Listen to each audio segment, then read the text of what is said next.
Hello, everybody. Let me let people know that I am live.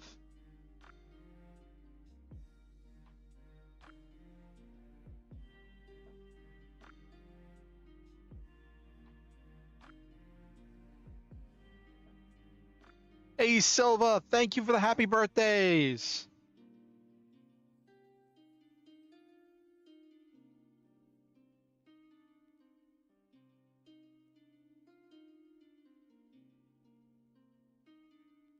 Hello, Nabiru. Thank you for the happy birthday wishes.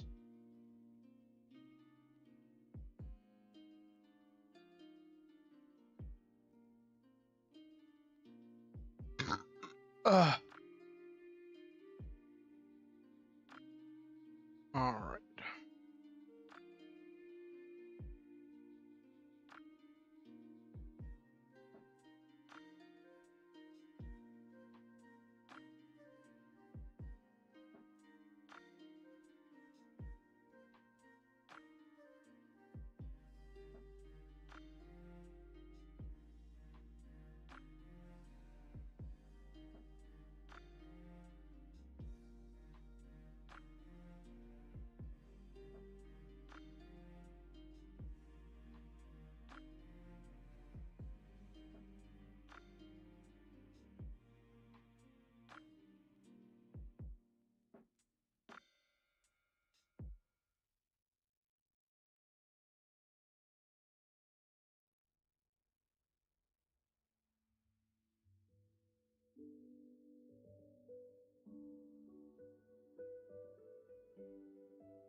I'm letting people know that I'm live.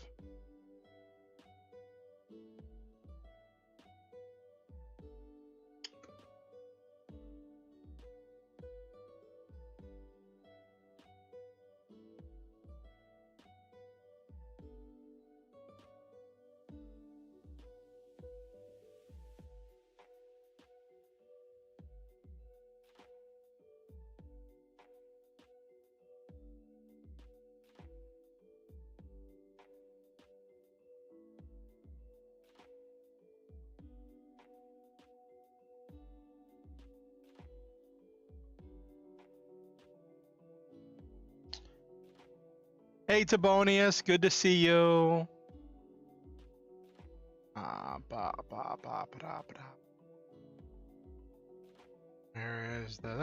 There's the chat. I'm letting everybody know I'm live.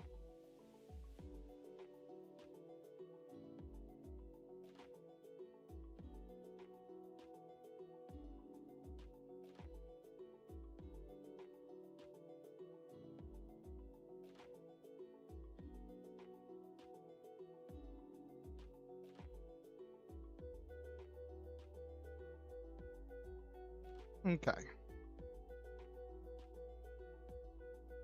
Okay.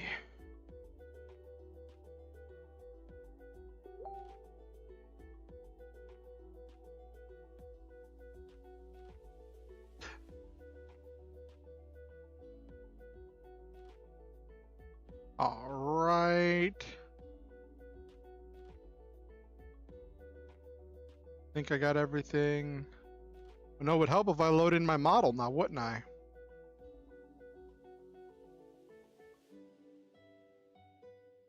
All right. Boop a doop a doop a doop a doop.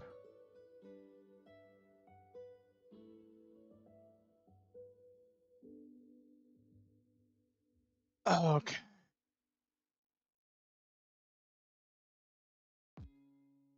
I've let people know that I am live. I've posted it all over the interwebs.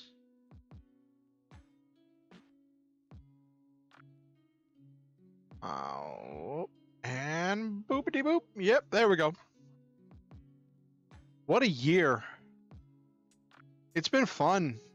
Like, hello everybody, and thank you everyone for the well wishes. I'm kind of finishing eating right now, so because I found that I don't stream very well if I'm hungry, and I just lost track of time with all the stuff with my computer arriving, which I'll get more details into that soon.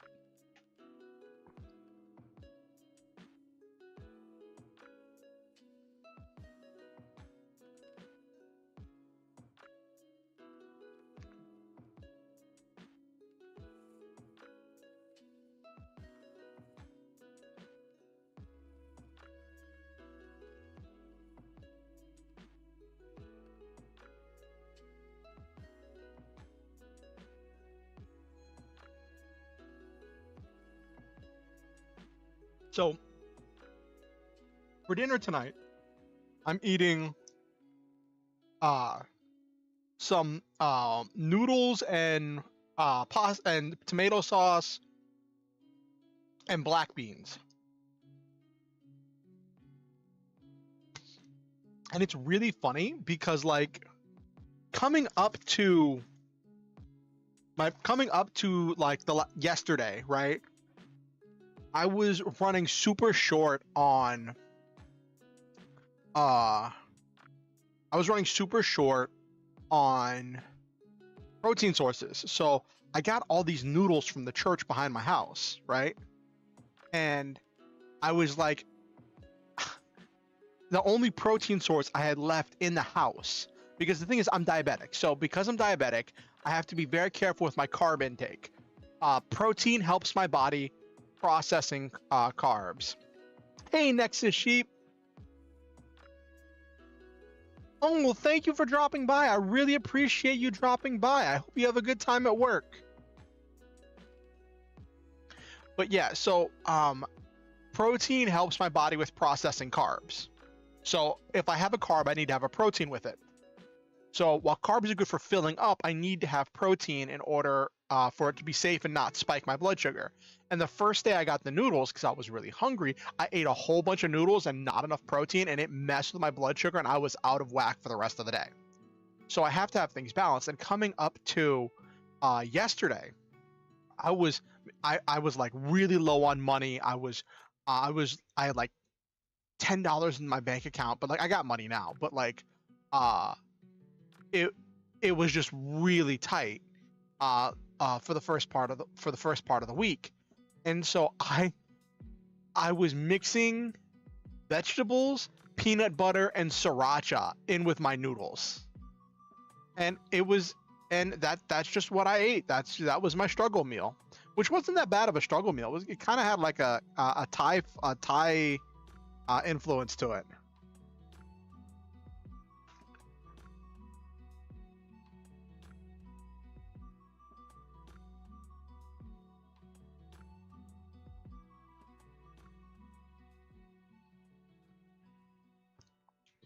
I originally intended to like work on updating my model for like putting like a birthday hat or something on, or finding some kind of a thing to put on my model for tonight. But my life, so I was planning to do that earlier today. I was listening to a stream, and I figured at some point I would start working on the model and whatever.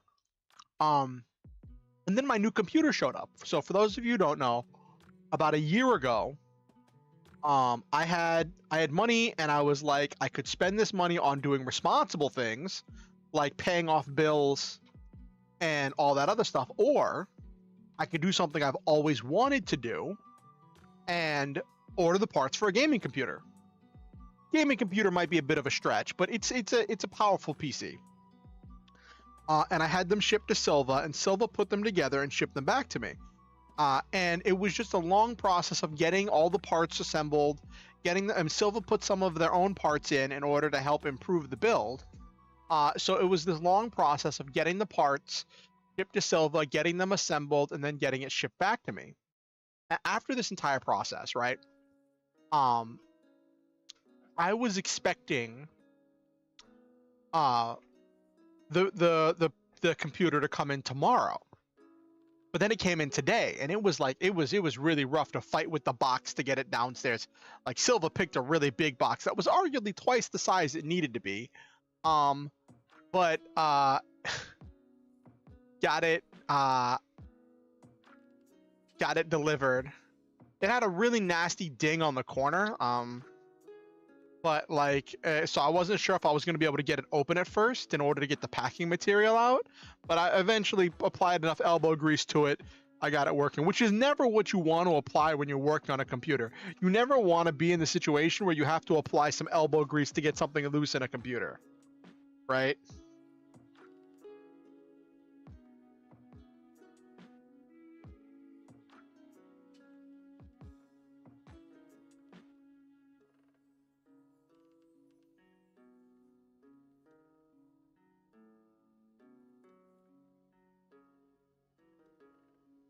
Yeah, that's true, Silva. And that's one of the things I like about having. See, I've been using laptops for years. I have been living and dying by laptops for the better part of a decade, right? Because my life has always been so mobile. I've never been tied down in one place enough in order to invest in a PC. But I decided to invest in this because it's going to be cheaper to upgrade, and it can do all the things I want my laptop to do, but better.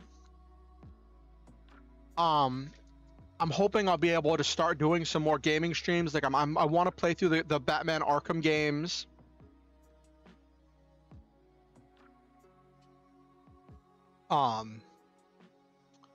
Because like that's a really great game series, and I managed to get that on sale.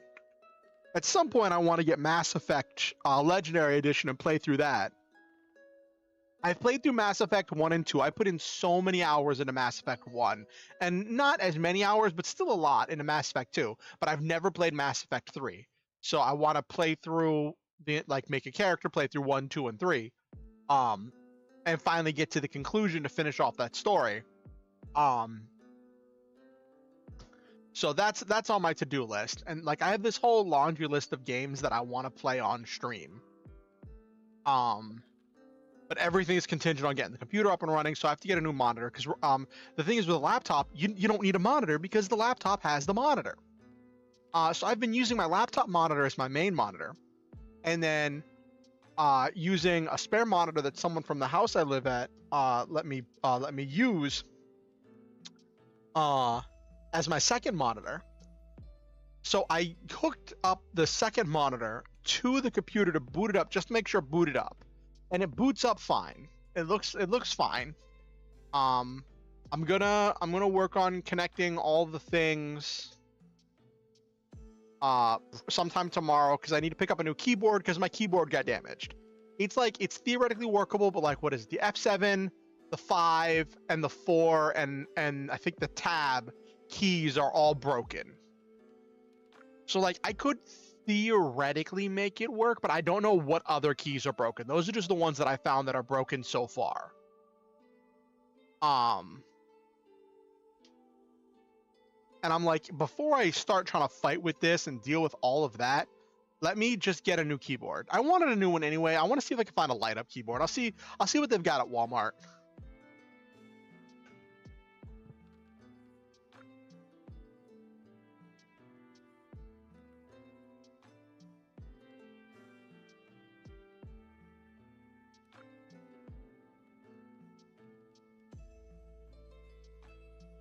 But yeah, I have plans to upgrade it. Like there is a direct upgrade to the CPU that I want to get, but that's gonna probably come in a few months. I wanna get stuff going and see how it performs.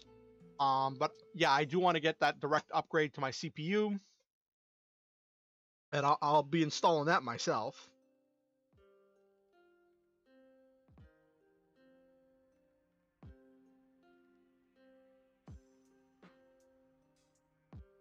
I debated buying that and having it shipped to Silva to have Silva install it before sending it to me. But I was like, you know what? This is one thing that I want to do myself. Just do the upgrades. I want to do the upgrades myself. I am a strong, independent gamer. I saw a meme today that was really funny. That was like, this bear and this wolf were like squaring off, and the meme said, interaction between computer builders, and the bear was like new builder and the wolf was veteran builder. And then the next image was a zoomed in picture of the bear's face that had listed like match up parts, check power supply, compare cables.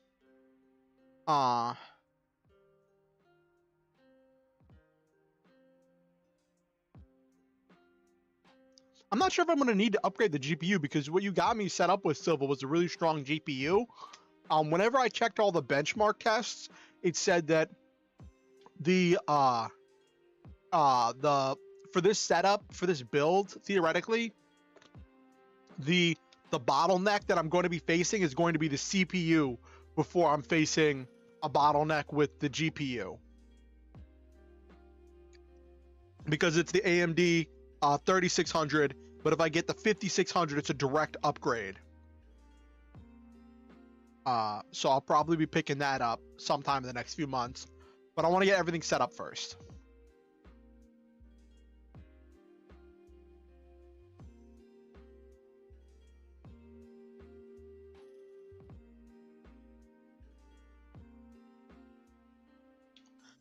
And it's a thing where, like, I know that I should be able to stream on it just fine because it has better specs, even with the 3600 CPU. This thing outperforms my laptop consistently. Like, the 3600 CPU is like 2 or 3 years younger than the CPU in my laptop. The CPU in my laptop is so old that Windows is not supporting this CPU in my laptop for Windows 11. That's how old my laptop CPU is. Like, I ran all the benchmark tests and downloaded the program to scan your computer and see what you need to do if you have to change some settings or do whatever. And then what they all told me was that everything else in my laptop is good for Windows 11, except my CPU. My CPU was so old it's just not supported for Windows 11. Yeah, I'm really happy.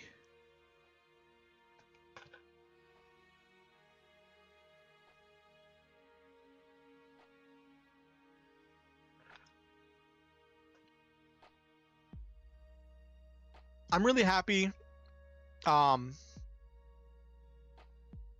Gonna be getting everything set up over the course of the weekend. And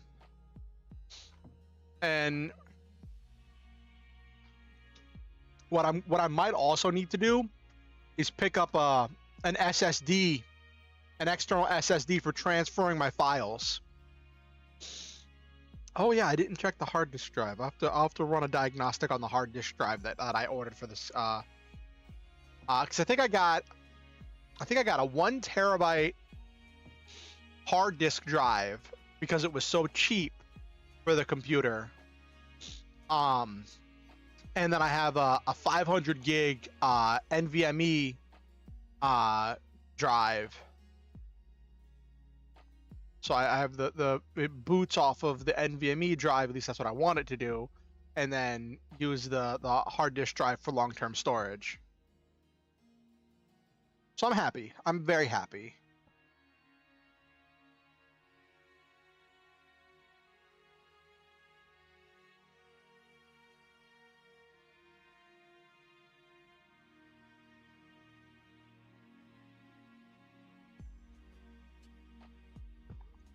For a long time, I had this anxiety about running too much gaming stuff on my laptop because it kept pushing my laptop into the danger zone of heat. It was real bad. And like, I understand laptops are designed to take a beating. They're designed to withstand more heat than a regular PC. And I changed out the thermal paste and all that other stuff, right? But still, like, it was just another thing for my anxiety to latch onto, and it made gaming not as fun for me.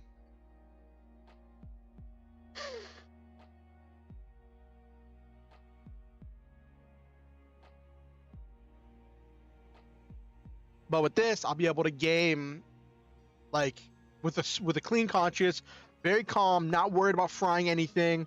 Without that fear, I'll be able to pick up Warframe again. I haven't missed my Rhino. My partner got me Monster Hunter Rise for my birthday, so I won't have to have that anxiety in the back of my head whenever I'm playing Rise. I'm super excited. There's a couple other games I want to pick up that I wanted to do on stream. But like right now, I'm focusing on necessities. Right now, the necessity is I need a monitor. I need a keyboard. I might need an. I mean, my mouse has served me pretty well, so I think I'll be good with this mouse. Um, it's not like a super gaming, high accuracy, 0-second reaction speed mouse, but it's fine for now. My poor controller. When I was moving stuff around today, I dropped my controller, and I'm like, I hope I didn't break it. This controller's been through so much. This poor controller.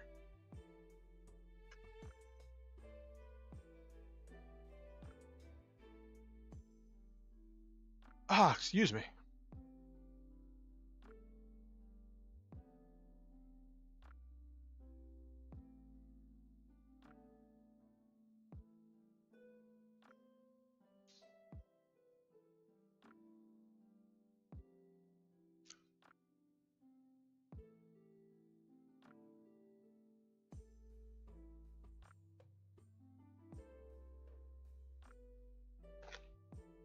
It's funny. I hear so many jokes about like people joking about British people putting beans on everything, but like I put beans on everything. I'm not British.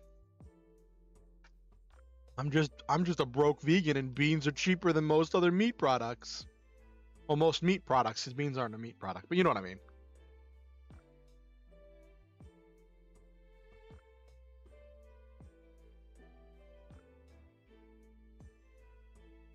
I saw this this YouTuber did this short where he was talking about wanting to become a bean influencer, wanting to because he was a feed he was a food YouTuber, and he was talking about wanting to do more bean related content. And in the short, he was like, I didn't know what to do with beans, I didn't know how to use them, but then I realized they're just some little flavorful carb nuggets, to use them in place of any carb. And I'm like, no, that's not how you use beans. Yes, beans do contain carbs, but what they contain more of is protein. You use them as a protein source. He was like, oh yeah, you just make this thing and use beans instead of pasta. And I'm like, no, no, that's not how that works. That's not how any of that works. But then again, I can't tell someone how to cook, so because I put beans on my pasta.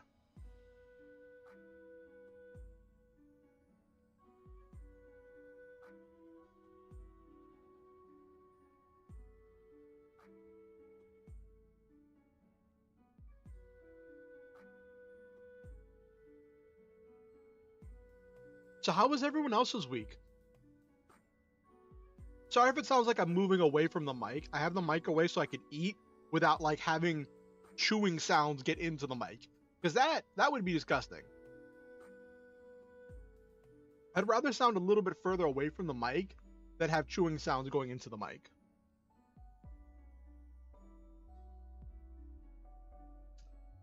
Also, not as high on my priority list, but one of the things. Oh, fun week. What'd you do, Nabaru? Share, do tell.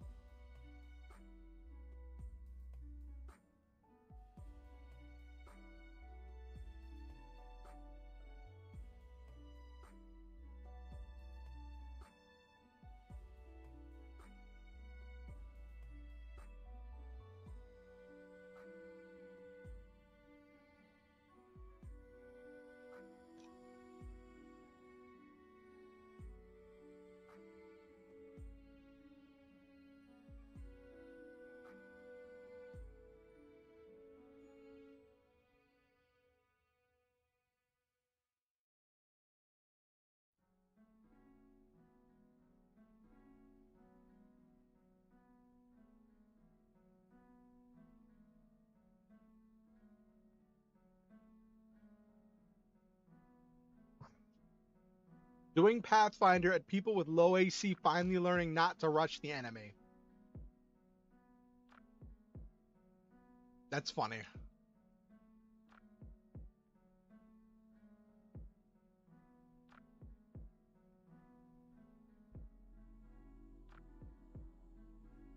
Ah.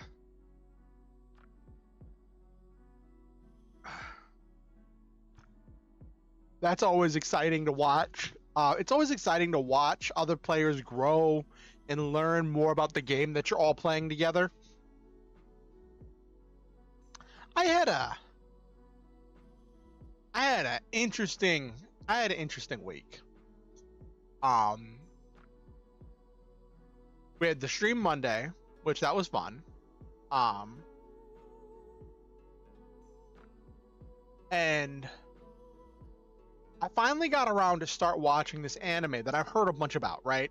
Like, it's an old anime, came out in like, I think it was like 88, called Gunbuster, or Aim for the Top Gunbuster. And like, I'd never seen it before.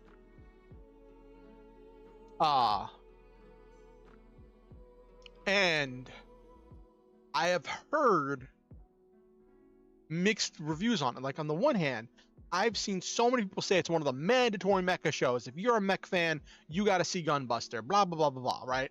I remember, because I don't know if people remember, but way back in the day, there used to be this big kind of gatekeeping thing about, like, if you were a such and such fan, you needed to see such and such classics in order to have a basic understanding of the genre, right? Before you could call yourself a such and such fan. And Gunbuster was one of the ones for the mecha anime, for the mecha genre. I'm like, I've never seen it. And it was on my list of ones I wanted to watch. And I was debating watching it on stream, but then I did some research on it, right? Because I wanted to know what it was before I like broadcast it on my Discord, right? I'm glad I did. Because I saw this one review that was this very scathing review of it that talks about how it doesn't introduce too many new original ideas to the mecha genre, and that like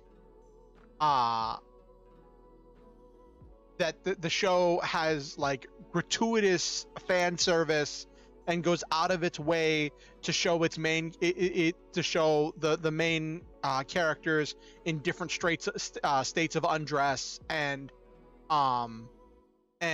all of that stuff, right? So I was like, okay, that doesn't sound like something I want to have on my channel, because I try to keep my Discord safe for work, right? Because I know that I do have some kids who watch me. I do have some kids who watch and who participate in my community, so I try to make sure I keep my community as like safe for work and like kid friendly as I can, right?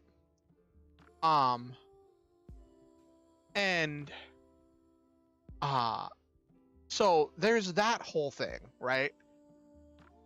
But yeah, there was these comments that like the show didn't deserve the hype and all that other stuff. So I finally sat down to watch it, because I was like, I wanted to watch it for my own opinion.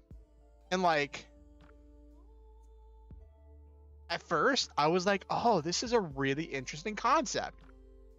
And then it was a 6-episode OVA. I was watching a review after I finished watching the anime, and the review put it really well when they said, you wouldn't think it'd be possible to see a 6-episode OVA with a really slow pace, but Gunbuster does it.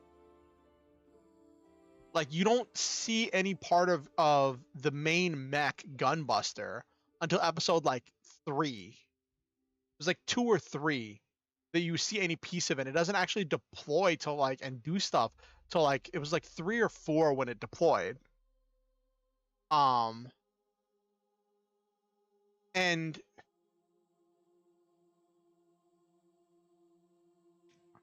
I have heard really great stuff. Even the reviews I read that were bad and that were saying that Gunbuster was bad, have said that Diebuster is really good.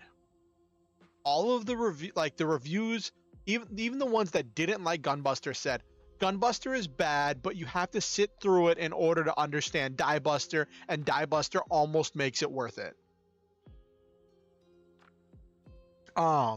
And that's a really brutal review. That's a really brutal review.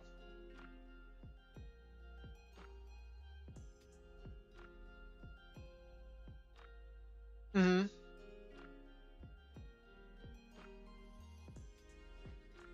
And like, there were some ideas that were really interesting in Gunbuster, but like,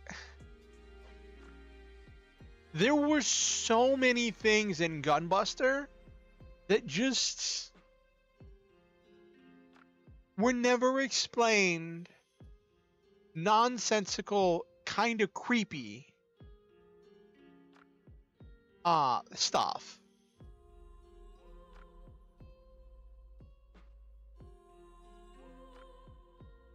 Yeah, that's what I heard. I still have to watch Die Buster, but I'm in the middle of watching Aura Battle or Dunbine, so I kind of want to finish Aura Battle or Dunbine before I start Die Buster. I just went through Gunbuster because it was just 6 episodes, so I thought I could just blitz that real quick.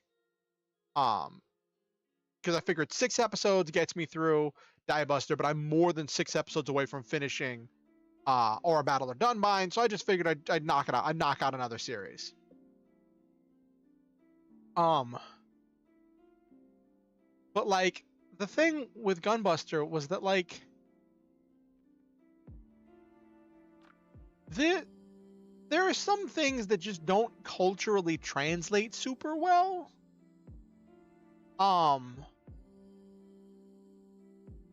And I know that I am not the intended audience. Gunbuster was made for young Japanese boys in the 80s. Like that was its intended audience. And I am not a young Japanese boy in the 80s.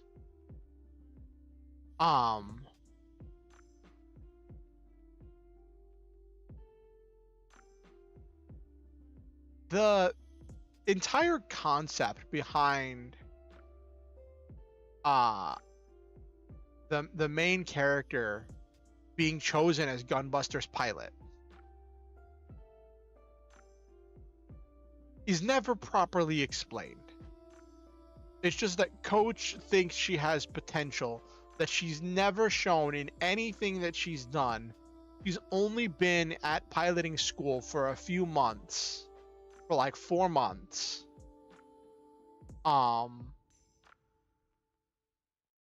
And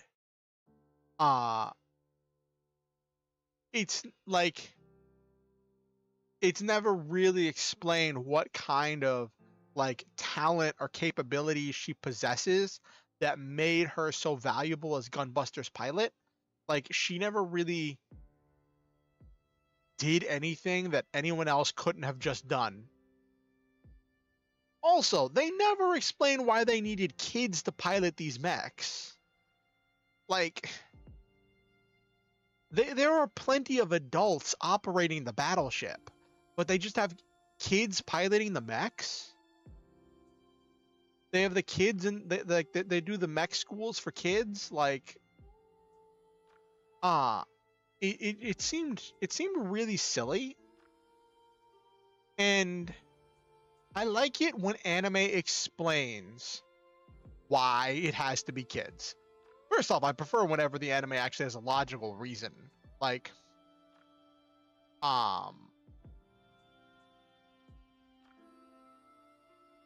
and it just doesn't do that. It's just like, it's anime, of course they're going to be kid protagonists. Yeah. Which I have mixed feeling about all the anime having kid protagonists. Okay, Nabu, I'll take your advice for it. And so there was all that.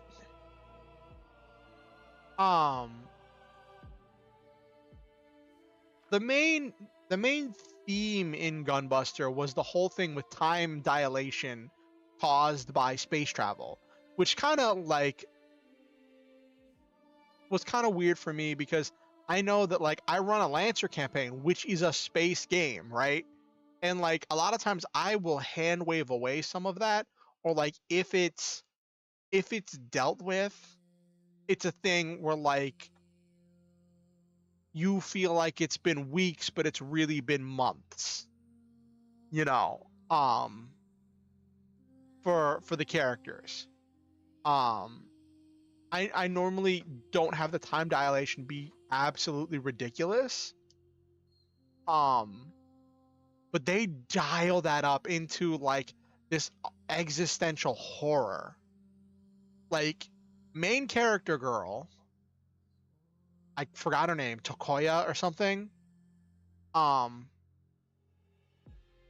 she got 4 months of training in mech pilot school, of which only like the last week did she actually start doing well. She got a couple months. No, she didn't even get a month. She got uh less than a week of training in space before she went and did the light speed jump in order to find her her father's old ship. And then by the time she came back, they were deploying. Um, and they were in transit, so I don't think she had time for all of the like proper training. They never showed any training montage with her training while they were in transit. Then their trip got interrupted and she had another fight, in which she just did miserably until she finally just like steals the gunbuster and goes out in order to save the day.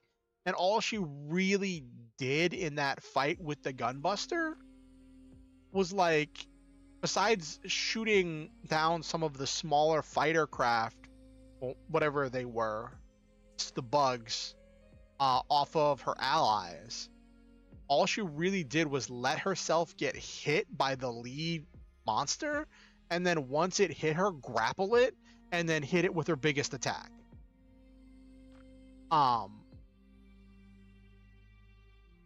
And like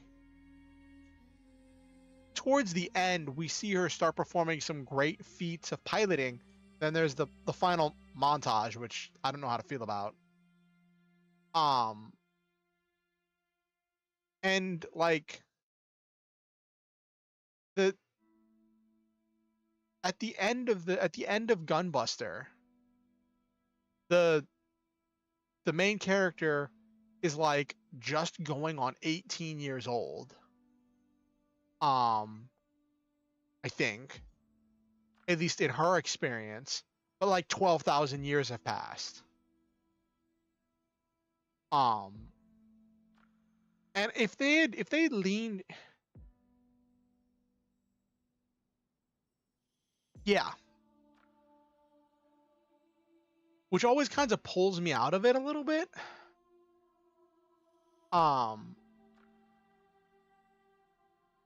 Like,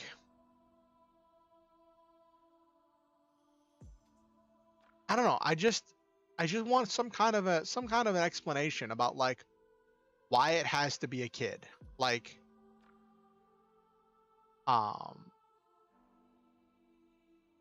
in Gundam, it was kids because there was no one else available. Because all they had were kids. The only survivors, all of the trained and capable pilots were taken out, and Amuro developed his new type powers and capabilities that made him the best pilot. By the time they got to a point when they could get other pilots. Seed did literally the same thing because Seed copied a lot of things from Mobile Suit Gundam. Wing, I don't think any of them were originally supposed to be kids. Didn't they like explain in Gundam Wing some kind of like finagled thing where like all of them had like taken the Gundams and they weren't the original intended pilots because they all had their own goals they wanted to accomplish? I know at least Hero and Troa worked that way. Quattro was like a genius, like a genius savant, and Wu Fei was just Wu Fei. like, for instance, even when you look at super robot shows, right? I really like the super robot shows where they do something with it. They do something with their pilots. Like, I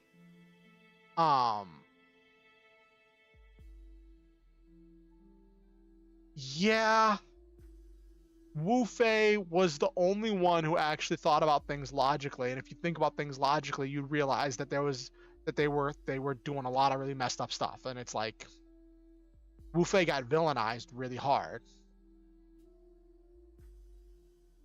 Um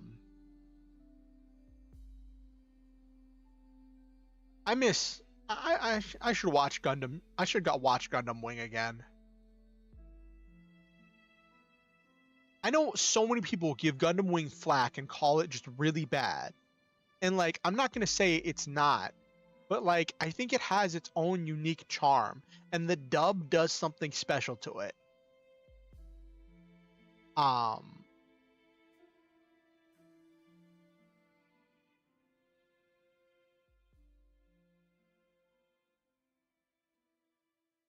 Like it just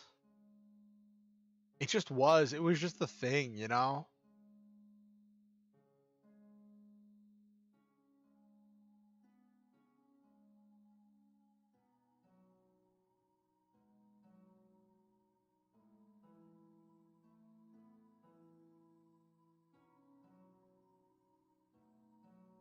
Sure, Nabaru.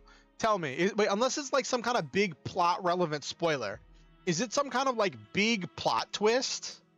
Or like it gets discovered in the end, or is it just a thing that they just don't mention till like halfway through the series?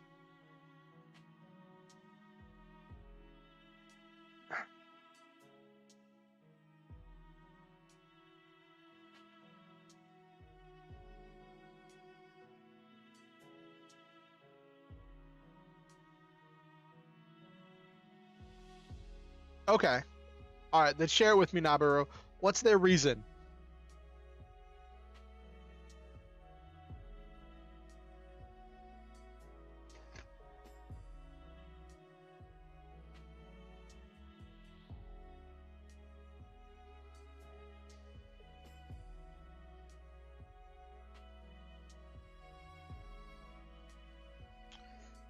Kids have more top energy or something. As they get older, they lose it and no longer can pilot the Buster top energy. That's why they were called the top squadron, because they.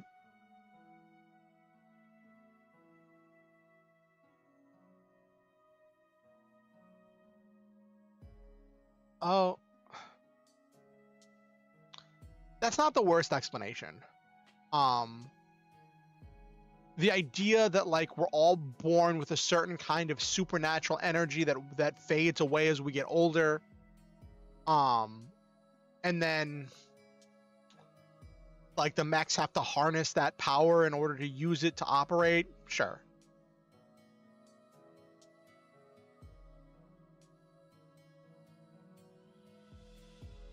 Mm-hmm.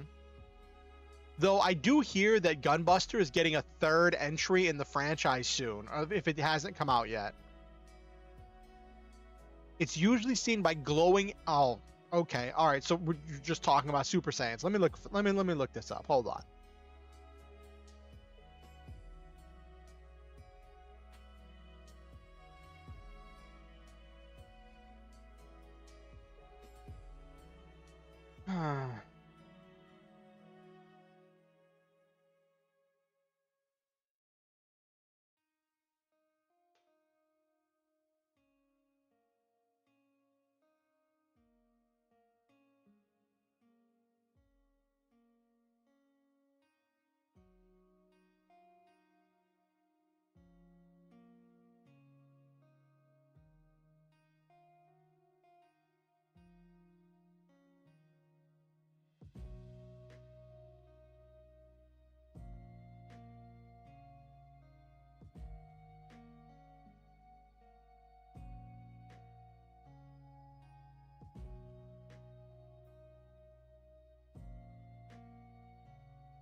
Glowing hair.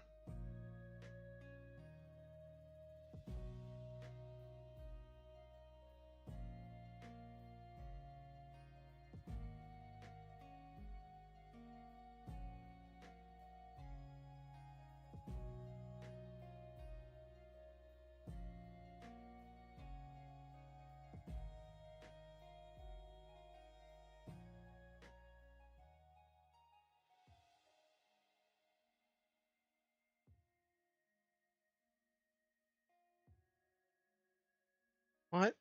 Okay, I don't see any references to this top energy.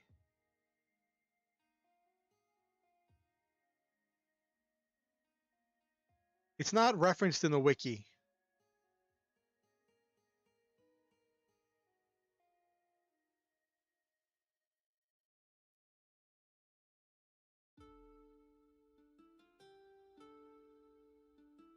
The the topless. That's just funny. They're playing with the they're playing with a lot of the details and the naming conventions.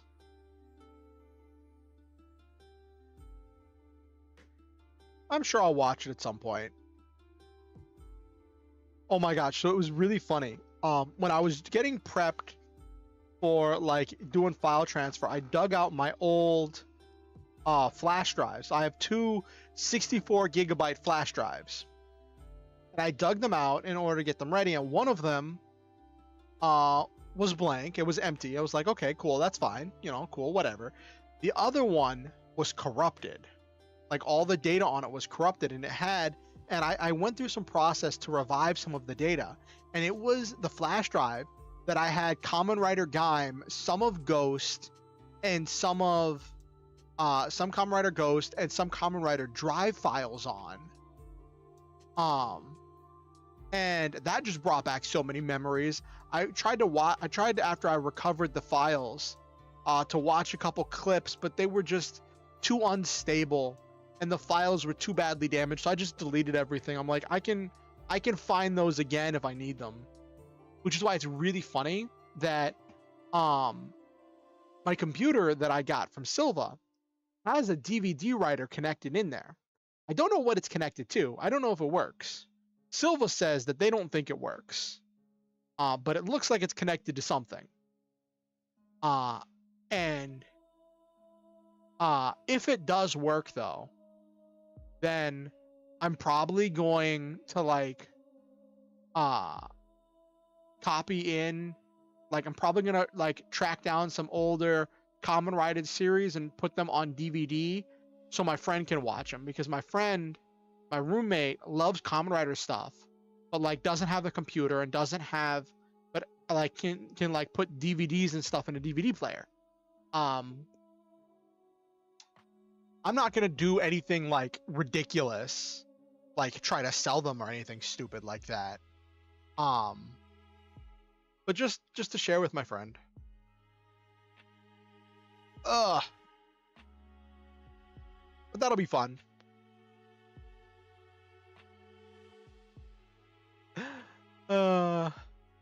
Also reminds me, I need to get my hands, after I get everything situated with the computer, with the monitor and the keyboard and stuff, I need to get my hands on a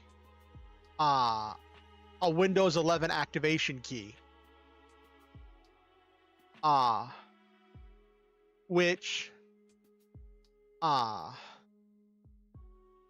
Hey Hattie, good to see you. How are you doing? What have you been up to?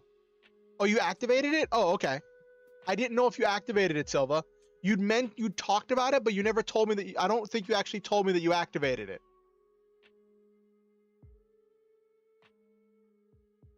I just thought about it when I saw the Windows sticker on the side of the case.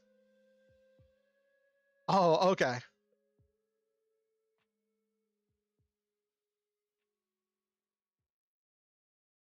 AI fan fiction emotional trauma. That sounds quite crazy, Hattie.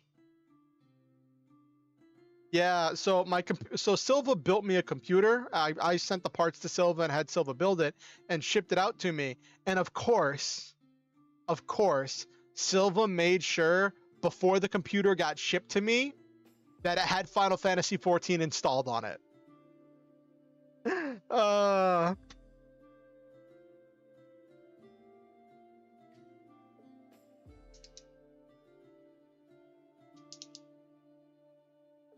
Yeah, I don't know. Move to Maduin. Is that the server that you're on?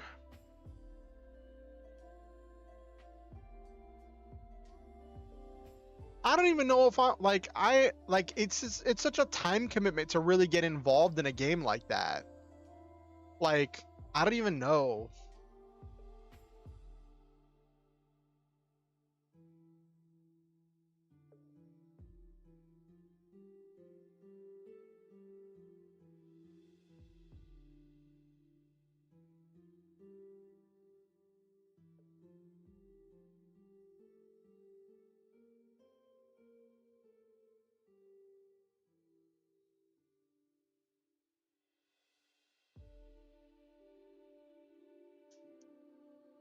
Yeah, with the new Xbox stuff, we'll see what happens.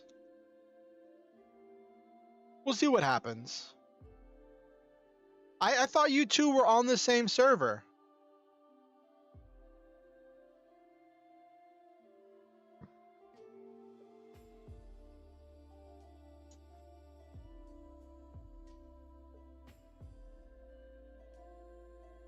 Oh. Had he abandoned you, Silva?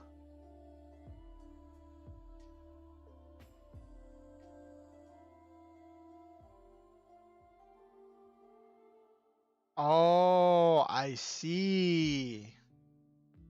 But you got to go where your friends are. The thing is, with a game like that, it's not so much about the mechanics and the stuff. It's about the relationships you build and the people you interact with, right? Like, that's the whole thing. The M of the MM of the MMO.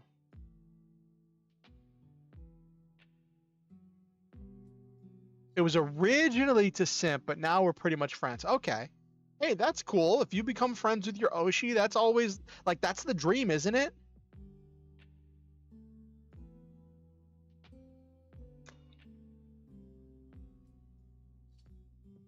I mean, that's always, that's the dream, to become friends with your Oshi. It's funny. So, because I've been using laptops for so long, and my laptops normally have a built-in webcam,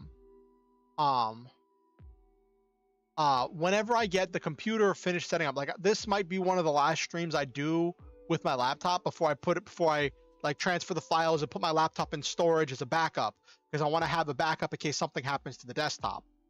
But for a little while, maybe like a month or so, I might go to PNG tubing, or I might be less expressive or less moving around with my model, because I don't know if I'm going to be able to afford to get a webcam in addition to getting the keyboard and the monitor that I need to get, and also an external hard drive for transferring the data. Not hard drive, solid state drive. External SSD, you know what I mean. So we'll see what happens. I might be a little bit less expressive, but I think that's okay. I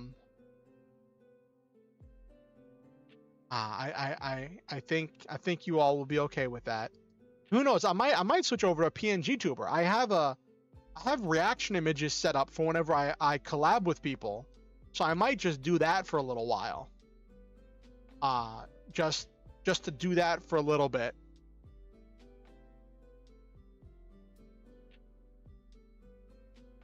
But yeah, gotta transfer, because I have so many files. Like, transferring all the data from one hard drive to another. I keep saying hard drive because I'm so used to, like, I guess it's just that I'm old, my age, showing my age, but I'm used to hard drive being the word for what you store data on, but like we've moved past hard drives into solid state drives. But like hard drive just rolls off the tongue easier than saying SSD. But again, that could just be that I'm old. It could literally just be that I'm old. Speaking of old, it's my birthday. It's my birthday, Hattie.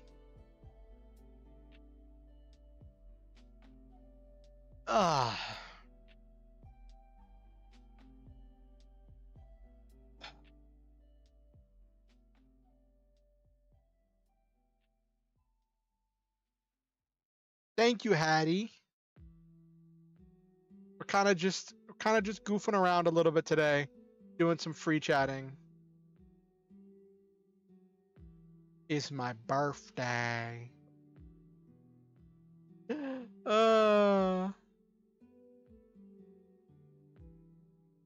Let's see if I find some memes to share.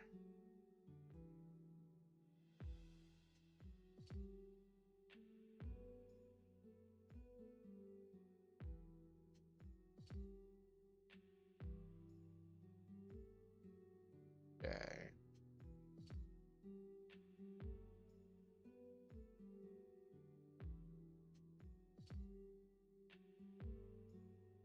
What is this picture of?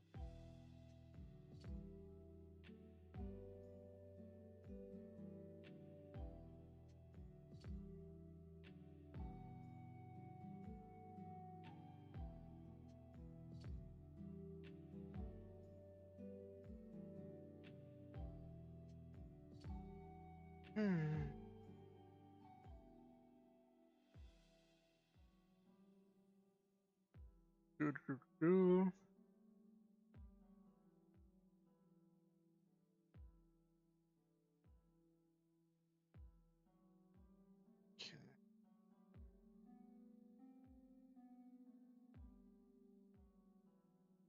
And music today is from Medieval Lo-Fi. I haven't used their playlist in a while. I thought I'd do something a little bit different.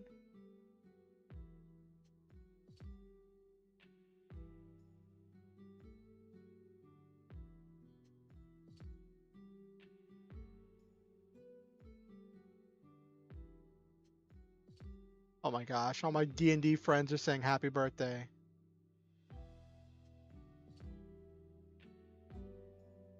All my D&D friends.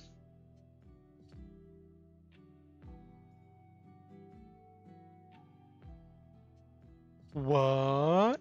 I just looked on Facebook. Apparently, yeah, at least they're not singing. I'm sure if I let them, they would, Nabiru. I'm sure if I let them, they would.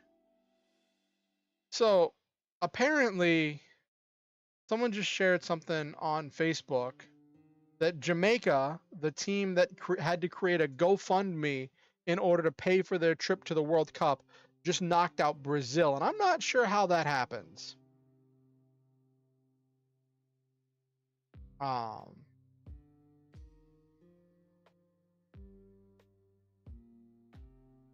Because isn't Brazil like known for their soccer stuff?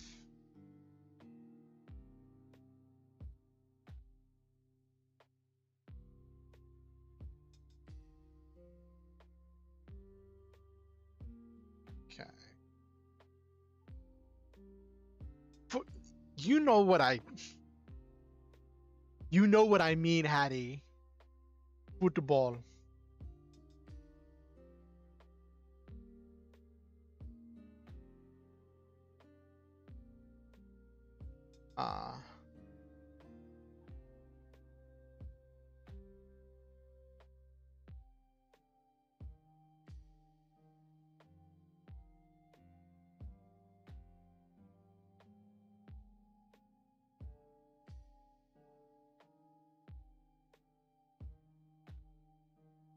I'm gonna feel really silly. One of my friends said happy co-birthday, and I didn't even realize that today was their birthday too.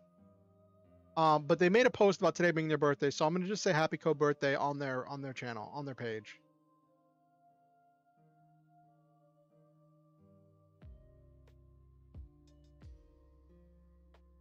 Alright. It's also Bowser Day. How is it Bowser Day?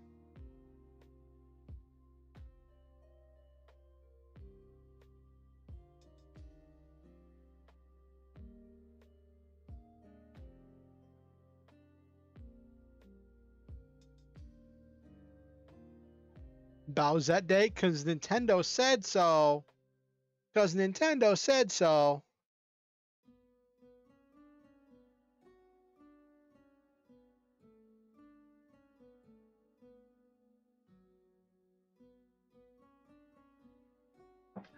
Uh.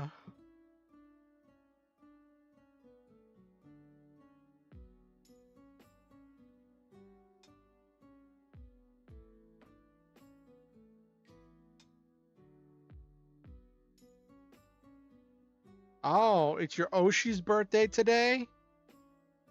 And your mom's Aunt Sue. So many people have birthdays today. This is just a great day to have a birthday. I'm telling you, we all need to just have a group birthday party. 1 out of 5 of your Oshis. Because isn't your Oshi like that male VTuber group, Hattie? Yeah, that one.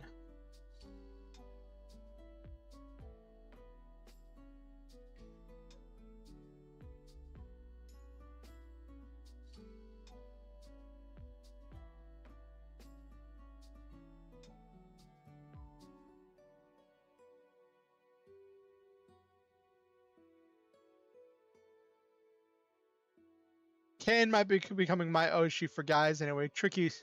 Yeah, I know. Tricky's always the waifu. I'm actually wondering if you're okay because it's been a while, Silva, since you talked about Tricky to me, since you mentioned something Tricky did.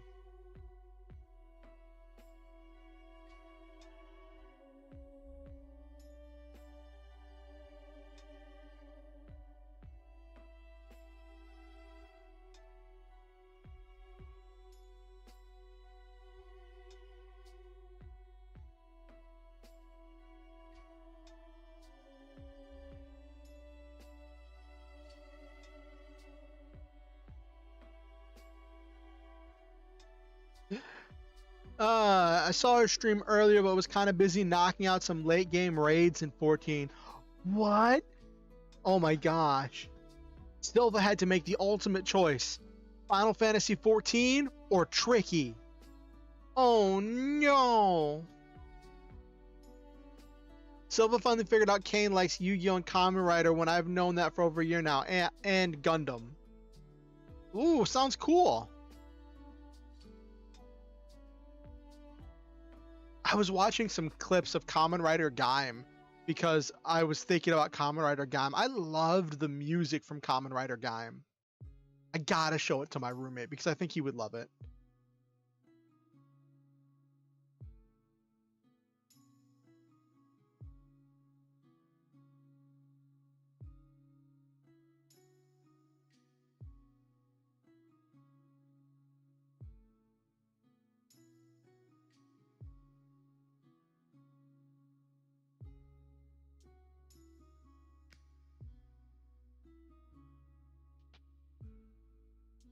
Oh my gosh.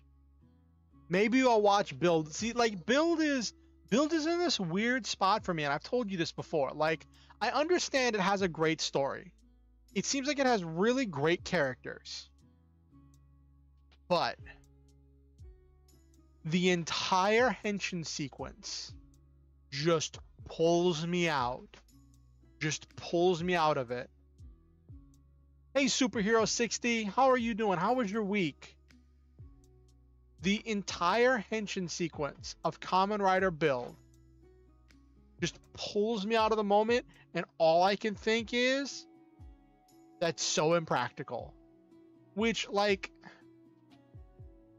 I know that's a really weird place to draw the line. But like he has to shake the things, put them in and crank the handle, and then stand perfectly still while the frames come in and like clamp on him. Like, one of the things I liked about Kamen Rider Gaim, for instance, was that like their henshin sequence was something they could do while running.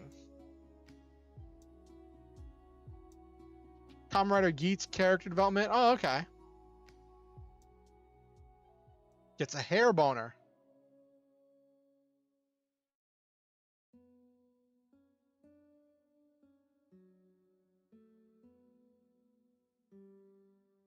Yeah, Saber, that pulled me out hard of Saber. I wanted to like Saber because I'm a writer, right? Like you would think, me being a writer, I would love Saber being about a writer.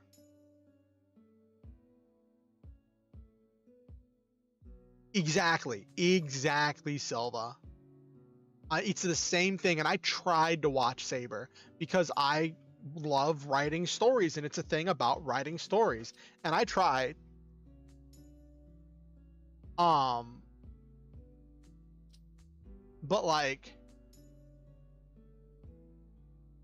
it was hard. It was just hard. And that's the thing, like you say in Superhero 60, um, like Saber's a good series, and that's one thing that I do try to be aware of, right? The hang up that I have with the series is mine and mine alone. It is my hang up with the series, and it does not reflect on whether or not the series is a good series. I think something is silly, something pulls me out of the immersion, that doesn't make it a bad series. Other people can enjoy it, and when other people tell me they enjoy it, I say that's good for you. Yeah.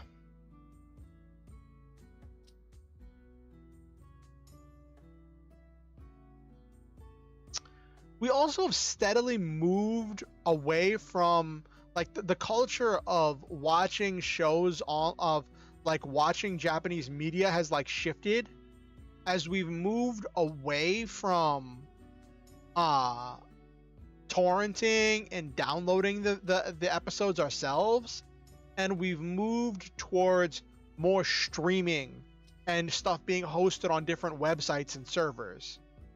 Um,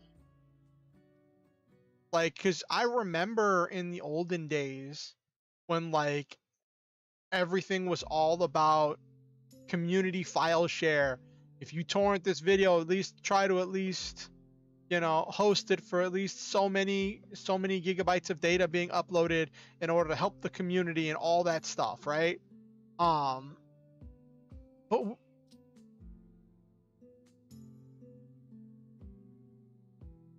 well, like there's some of that stuff on Roku.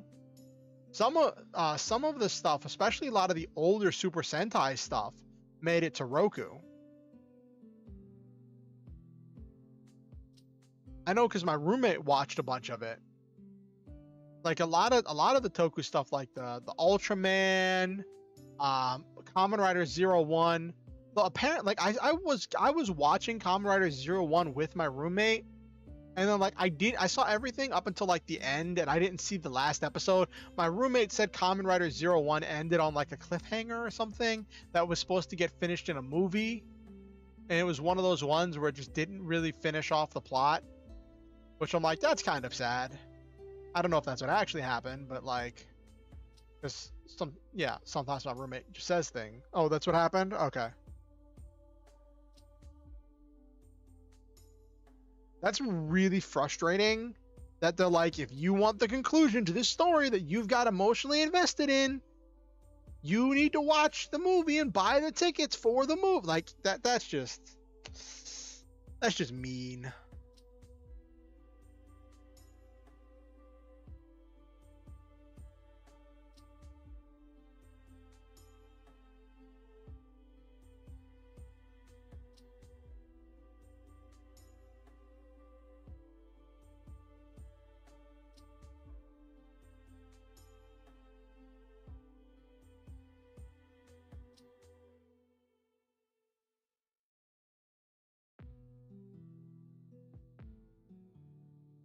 Presented by Zaya.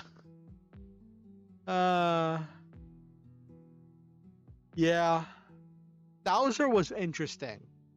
The resolution to the Thouser arc when he got the little robot puppy, that entire fight with the robot puppy cheering them on as they were fighting side by side,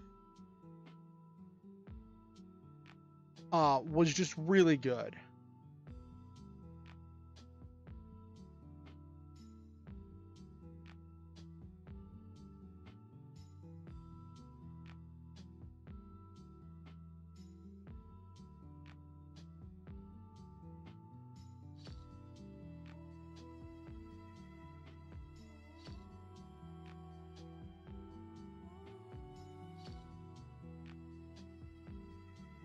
Rider Kick presented by Zaya.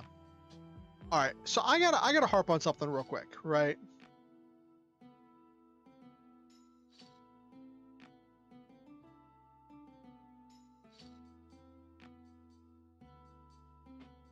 So I gotta mention something.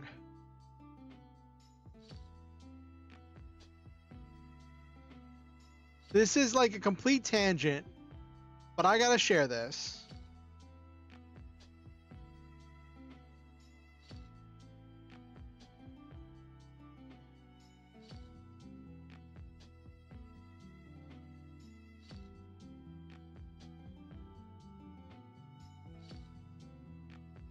Okay. So this is talking about Cubone, right? It wears the skull of its deceased mother. Sometimes Cubone's dreams make it cry, but each tear Cubone sheds makes it stronger, right? Cool, epic, all about pain through loss, strength through loss, and all that other stuff, right? Here's my question. Here is my absolute question. Why is there an entire species of Pokemon with dead mothers? Like, if a Pokemon's mother dies, does it just instantly become a Cubone? Is that like some sideways Digivolution thing happening here? Where like some like parallel Digivolution where they like any Pokemon whose mother dies out in the wild becomes a Cubone?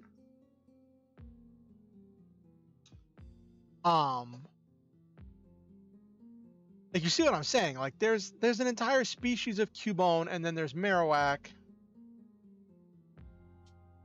Yes.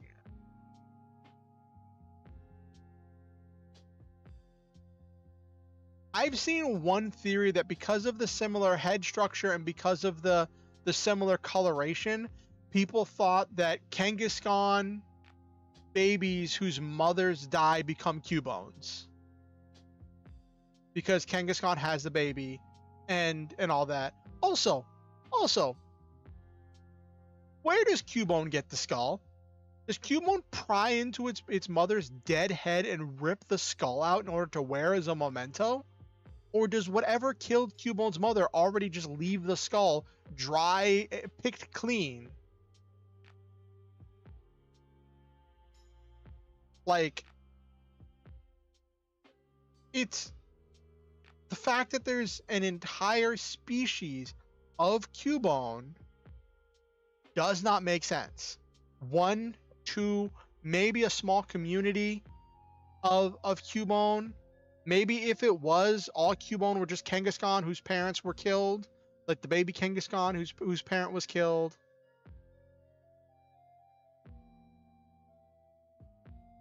I'm on the theory that the Pokedex is written by 10-year-olds in their Chunibyo phase. I've heard that one too. Nabiru. Some people theorizing that Cubone is really the child, is really a baby Charmander whose flame went out or something. Because the head structure is so similar. That its parent was a Charizard.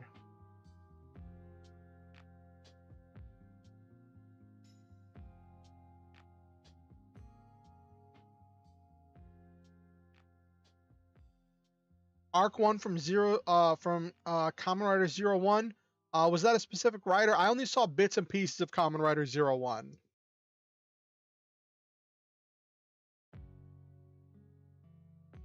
Let me look it up. Arc.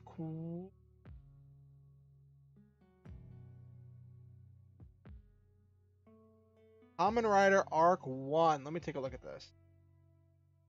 Let's see what we got. Ooh.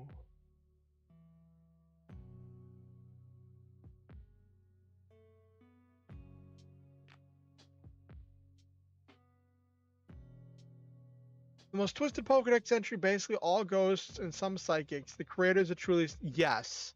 That Nabiru, that leads into the whole theory that Hadi was going into, that like all the Pokedex entries are written like in some kind of like a fantastical way.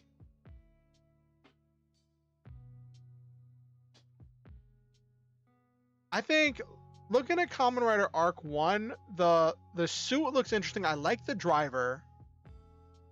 I don't know how to feel about the helmet of Arc 1, Superhero 60. It suffers from one of the things that always bugs me about Rider armor, and that's that they have so much stuff going on for the upper half of the body. The upper half of the body has shoulder pads, chest plate, neck protection, helmet, has gauntlets or gloves. Sometimes it'll have elbow protection and bracers, right? And then the below the belt, it's just spandex and boots. Like there's like it always bugs me when there's no like thigh armor and when there's no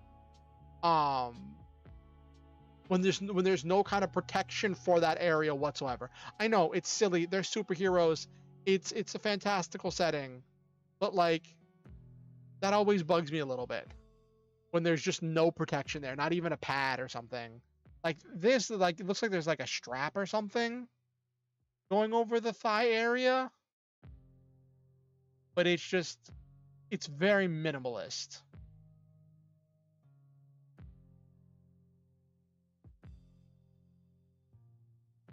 What was this shown in?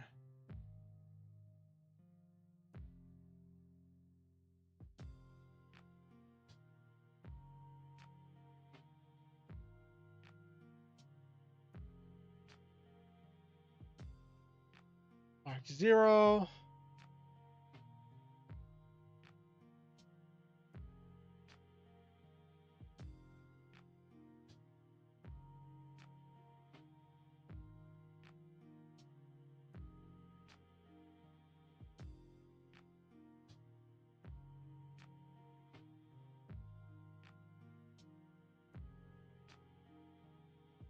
Okay, making Arthur.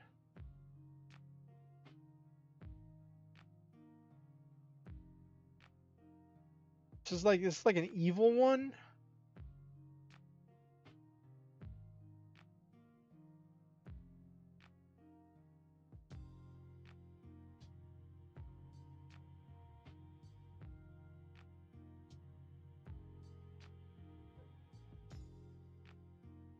Zaya spec and by extension the arc specs. Okay.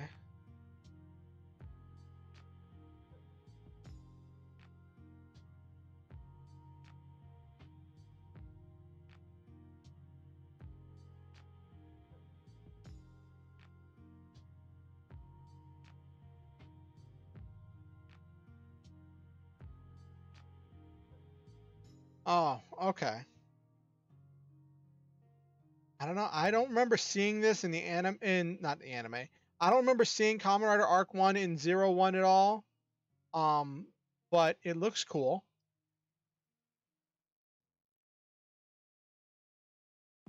But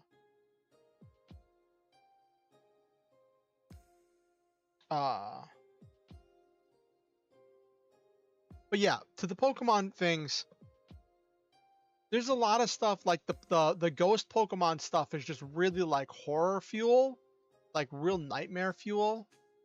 But like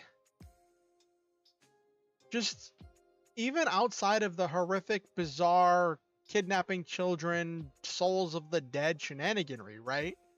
How is Cubone an entire species? Like, how do Marowaks just get killed? Like, do Marowaks just are they all destined to like die some gruesome death?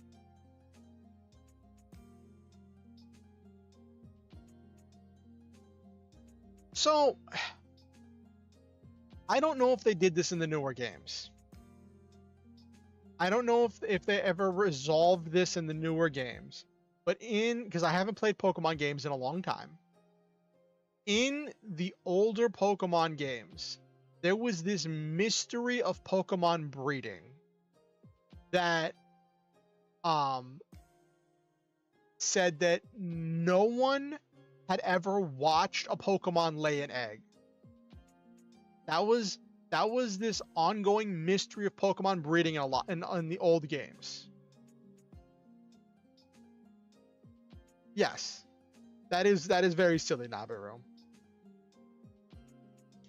But like, so there was a lot of fan theories about this, but like in the old Pokemon games, no one ever witnessed a Pokemon lay an egg. Breeders would literally like blink, look away, get distracted by something, and then look back, and then the two Pokemon would have an egg. And the egg would have traits from each parent, from each one. So the presumption, the theory was that the Pokemon made the egg, but no one had ever witnessed the Pokemon make an egg. I do not know if that ever got resolved in any of the newer games, because I haven't played Pokemon games in a long time.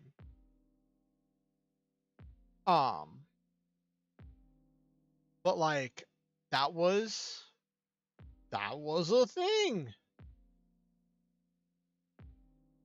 But yeah, even Kangaskhan coming from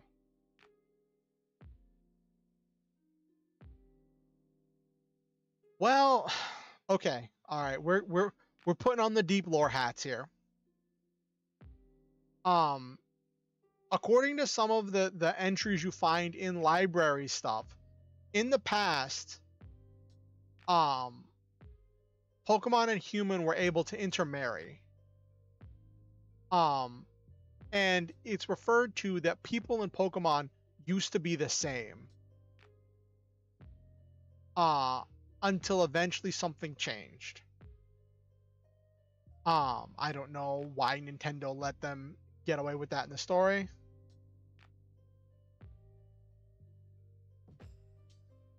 Oh, what are you about to say, Silva? In terms of human and Pokemon? I feel like... Oh no. Is Silva about to do the Vaporeon meme? Not the Vaporeon meme! Not the Vaporeon meme!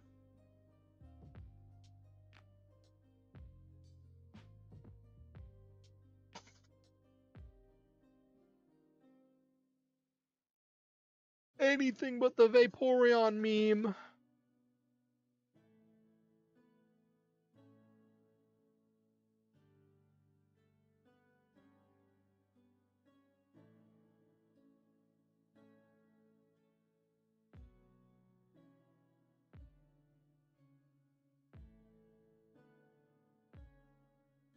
Yes, Silva.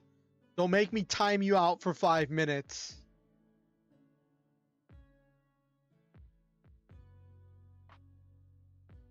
Gonna make me use the ban hammer. Oh, Shin Kamen Rider streaming on Amazon Prime. I could watch that.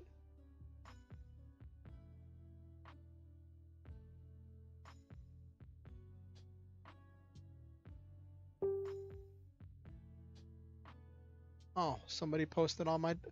Someone posted a happy birthday thing on my timeline.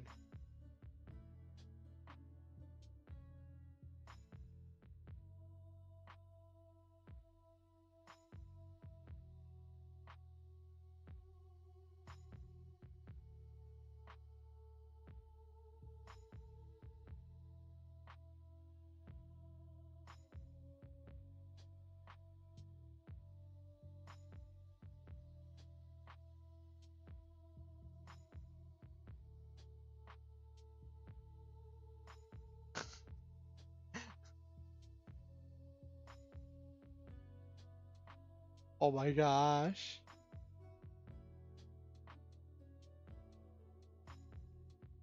Pokemon that gains more heads or loses others. I mean, that sounds like Doduo and Dodrio.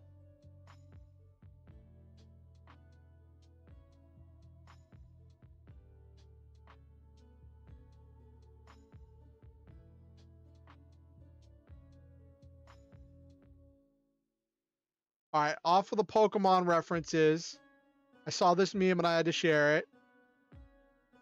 Doduo gains ahead. Hydreigon has 1, then 2, then 1, and 2 head hands. Magnemite becomes a hive mind. Off the Pokemon references, I just saw this and thought it was funny. Cute dog on the bus farted and stank out the place. A legend. A true legend.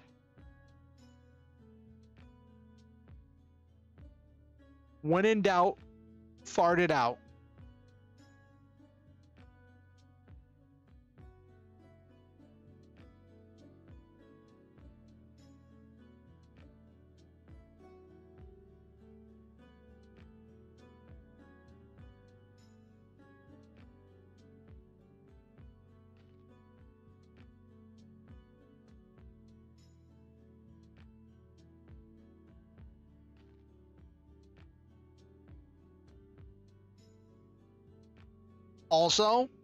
Also, having a new computer means, well, new to me at least, means that I should be able to play Armored Core 6 when it comes out.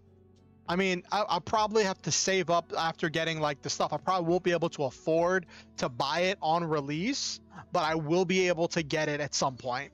And that makes me super excited.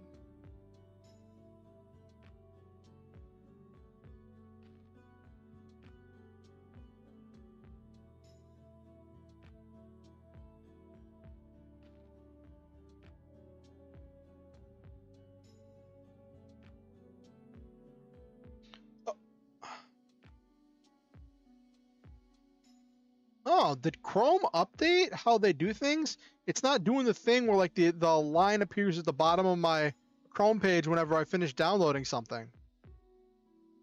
So I want to share this, right? This is a meme someone shared online. Come on.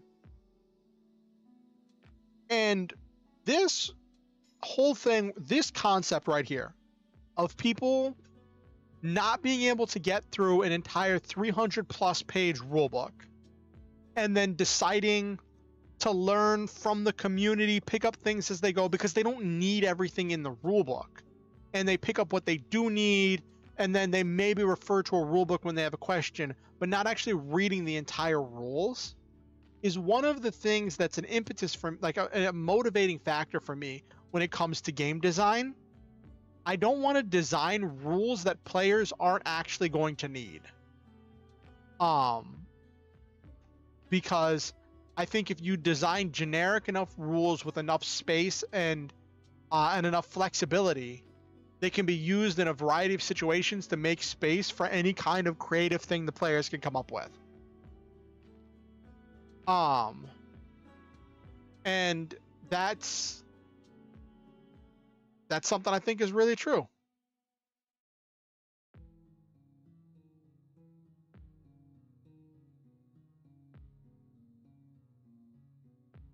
Ugh.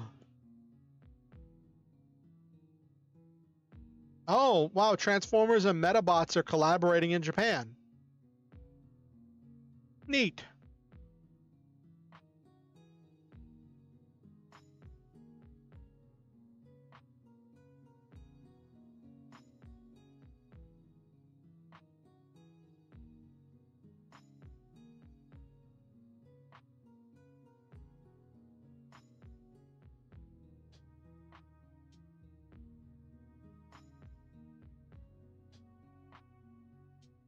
That pick, duelist reading cards versus creators expecting them to read.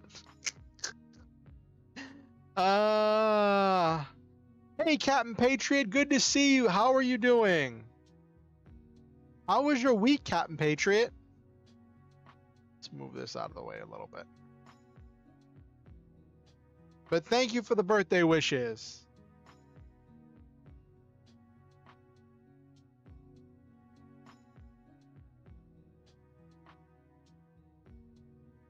So I saw this thing.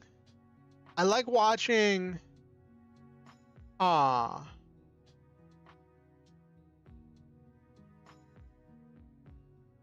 Oh, you've been trying to get back into coding? What programming language do you code? Not that I know a whole lot. I used to dabble in C++, but that was back when I was in high school. I haven't done any actual programming in ages. Maybe that'll be the next thing I pick up for like 2 weeks. Pick it up for 2 weeks and then see if I like it, just like I did with drawing.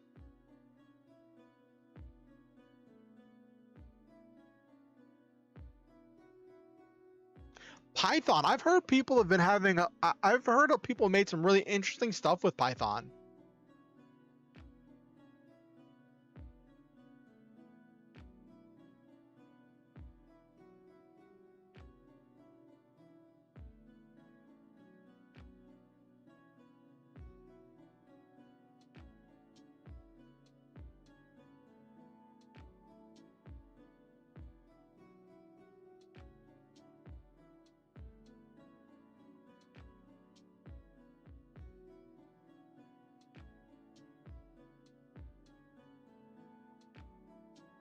Alrighty. So are you trying to make anything specific, Captain Patriot, or are you just dabbling around? It's the libraries that add the features? Okay.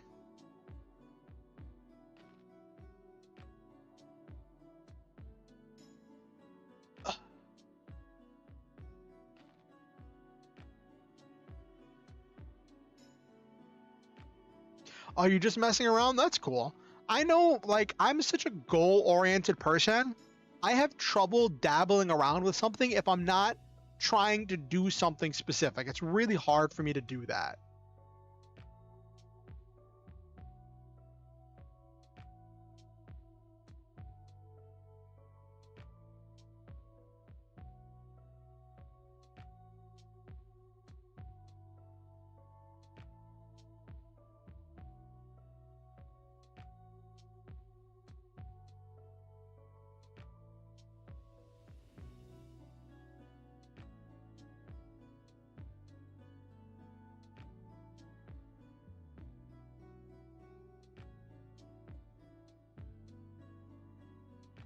Like to make a proper application, just need to learn the syntax. Okay.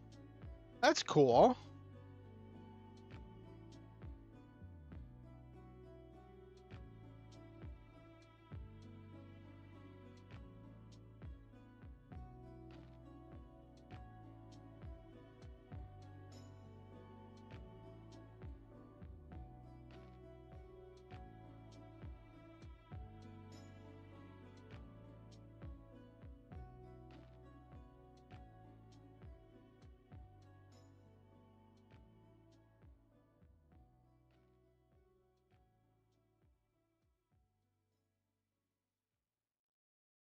Okay.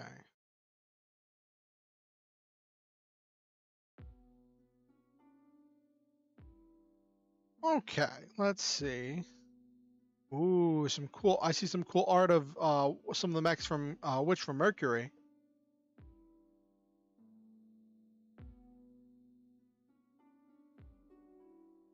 Um.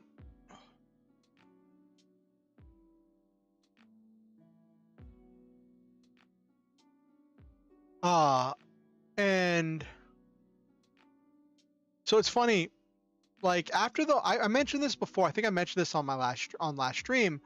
There was that whole controversy about Witch from Mercury. I've learned more about it. Apparently, it was like some kind of like a tie-in thing that they did, where it was like a fan. It was like a magazine that had like facts and interviews and stuff with the cast about the show.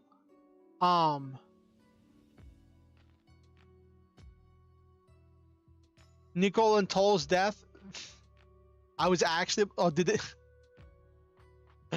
Yeah, I was actually about to talk about that. Not Nicole and Toll's death, but the whole thing with Witch from Mercury, when Bandai was like, they censored one of the interviews, and they censored the print version, but at first they didn't censor the digital version, but then they went back and censored the digital version too, and people were very confused and very upset. And they've said, and I saw some posts saying that they apologized for it, right? And I'm like, oh, okay, did they backtrack? No, they didn't. They dug in their heels. They literally released an official apology in which they said, we're sorry for the confusion. The official stance is open to interpretation. And the entire fan base is like, you went further the wrong way. Like, the entire final episode. And like, this is like where I'm at an impasse, right?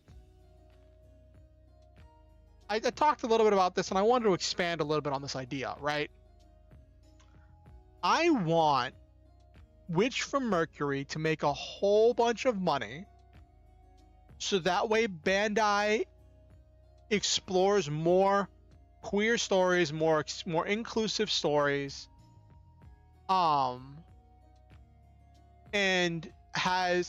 tries new creative things in storytelling in order to take the Gundam franchise in new and unique ways.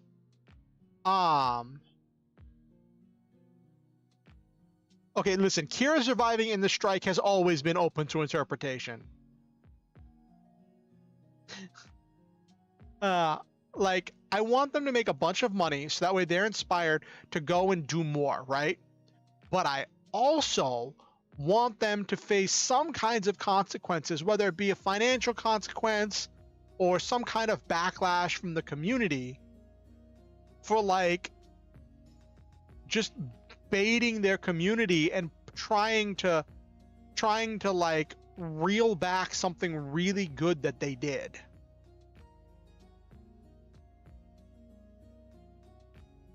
Especially something that like is in the episode.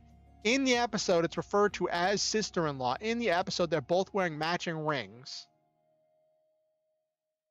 I want them to backtrack, and I'm so mad because now I'm realizing that was probably why we didn't get the wedding scene, because they wanted to leave it up to interpretation because they didn't want to officially have a happy gay marriage in their anime. They just couldn't have happy lesbians.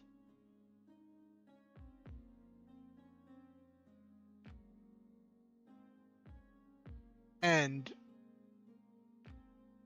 yeah, that's sad. I want there to be a movie that's just them getting married in order to be like, this is not open for interpretation. This is what happened. And so there's all that, right? There's that whole thing with all of that big mess. And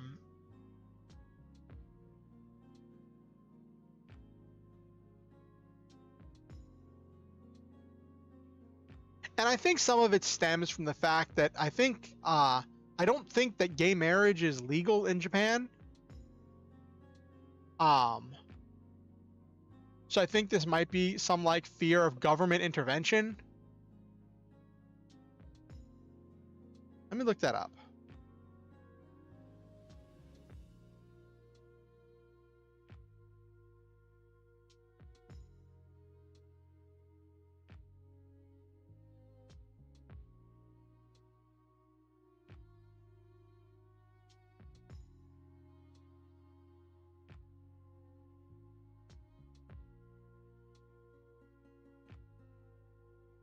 Yeah, in Japan.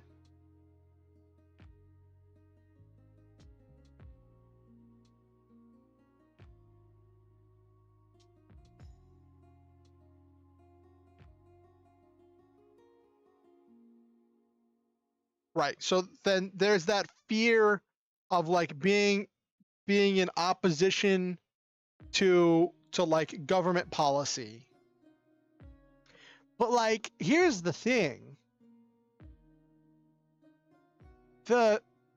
entire premise of Witch from Mercury is that they live in a time, in a place where gay marriage is just normalized. It's like, yeah, it's pretty commonplace. It's a thing. Like, that's even said in episode 1. And that's a thing that they... Okay, see, the thing is, Silva, that got written out in the movies. What's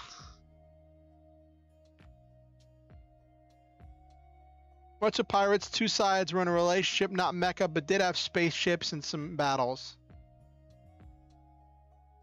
It's open to interpretation now. And it was, and it's this whole thing where it's like, you can have your Yuri, but you can't have a wedding.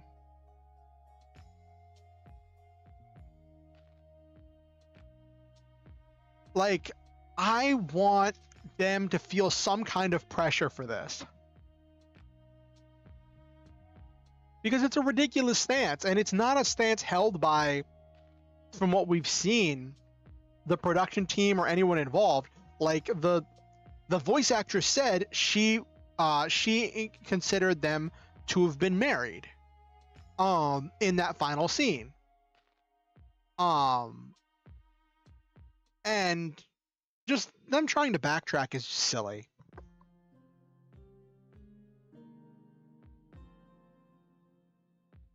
Let's see if there's any cool memes have come out of it.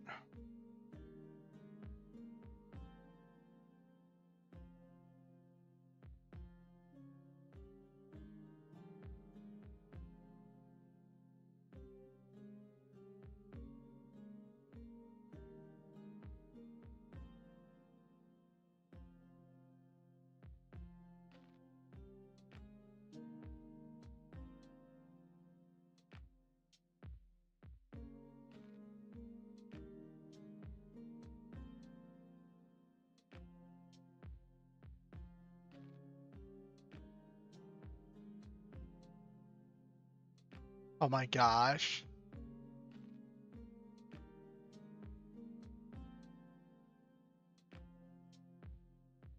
So the net interprets it as they're married and eloped. But like,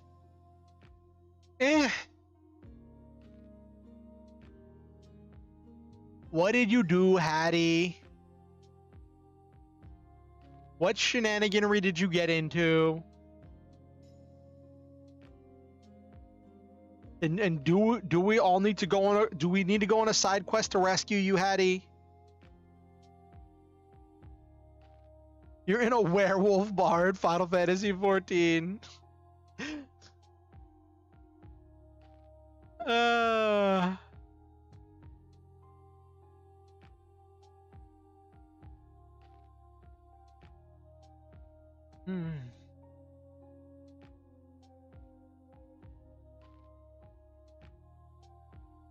Oh, is Hattie fluffing wolf tails and giving head pats? Who knows?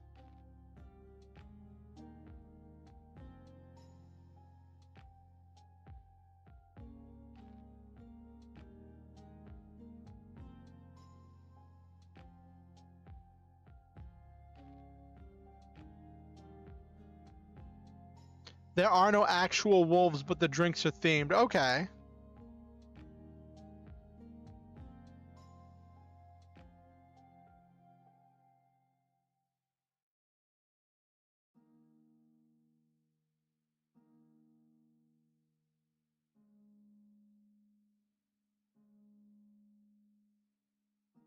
Why are there so many people?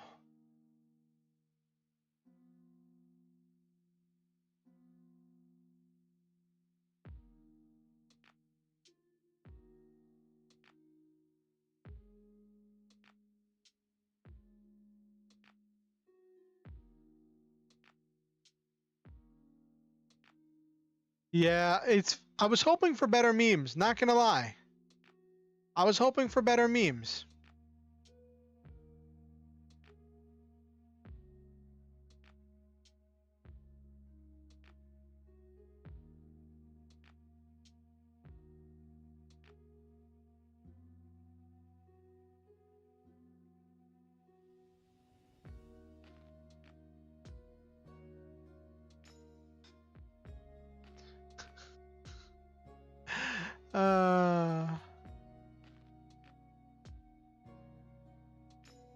Anyhow.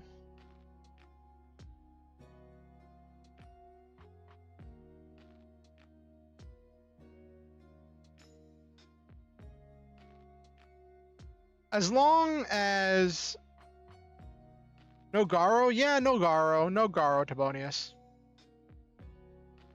Speaking of which, it'll be interesting to interact with them when we get back to Ormer. When we get back to Ormer, it's gonna be an interesting. There's so many. I made a separate list of all the things that we need to do when we go. Well, that I need to do at least when we go back to Ormer and dealing with the whole Thrall situation to see if Thrall's situation is already boiled over.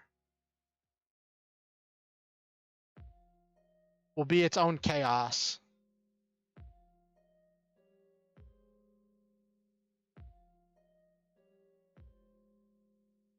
Oh, there's a wolf race in Final Fantasy XIV. It's just not playable.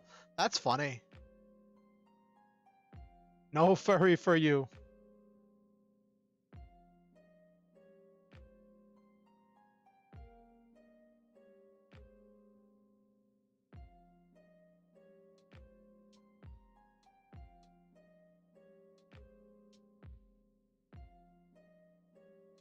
Yeah.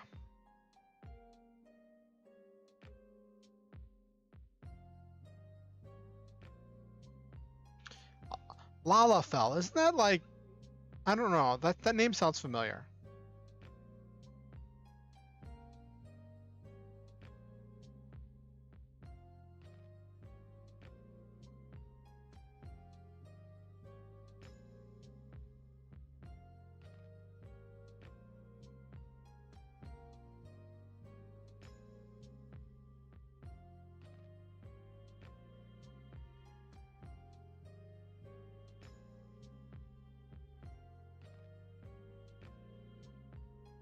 Doo-doo-doo-doo.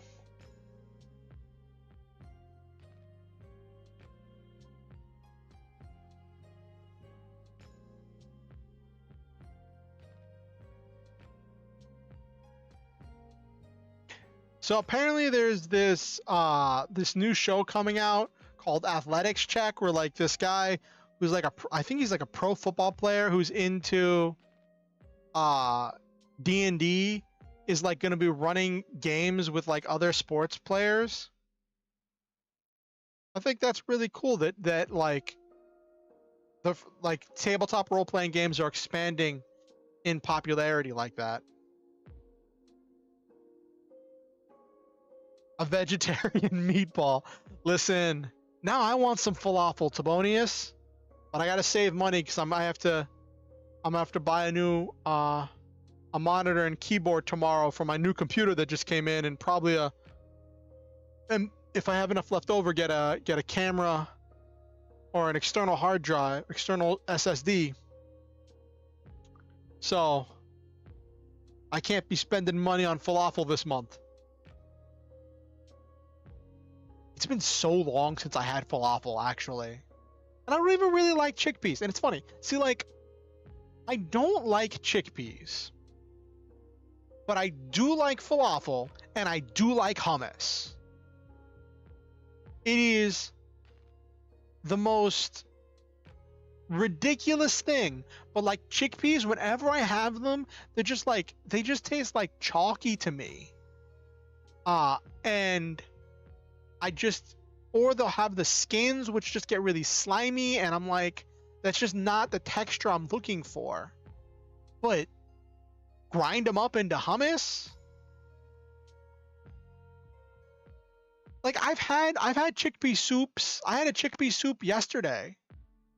I had a chickpea and Swiss chard and coconut and a bunch of other stuff soup yesterday. And like, I was not super fond of it. I'm glad I didn't take too much from the serving pot. But like, I was just not a big fan of the chickpeas.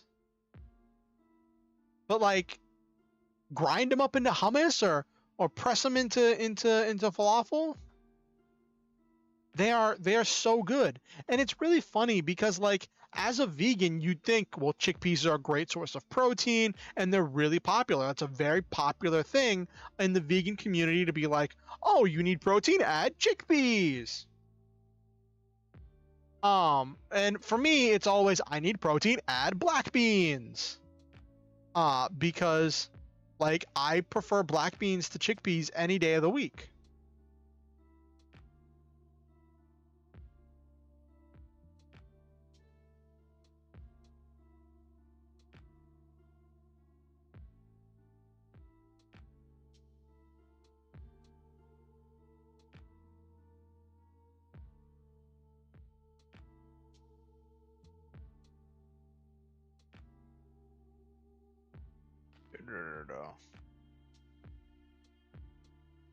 Also, so on a different note, changing topics because it's my birthday and I can. Um, I was watching this video by Matt Colville, who's like a very big like person in the TTRPG space, and he's working on developing his own game system. Use the broad beans the arrows use in falafel. They are way more flavorful. Oh, okay. Aren't those like, what are they called? Like fava beans or something? I don't know. Um, I don't know. I'm probably thinking of a different bean. I just use black beans on everything. Oh, fava was the right one? Okay. All right.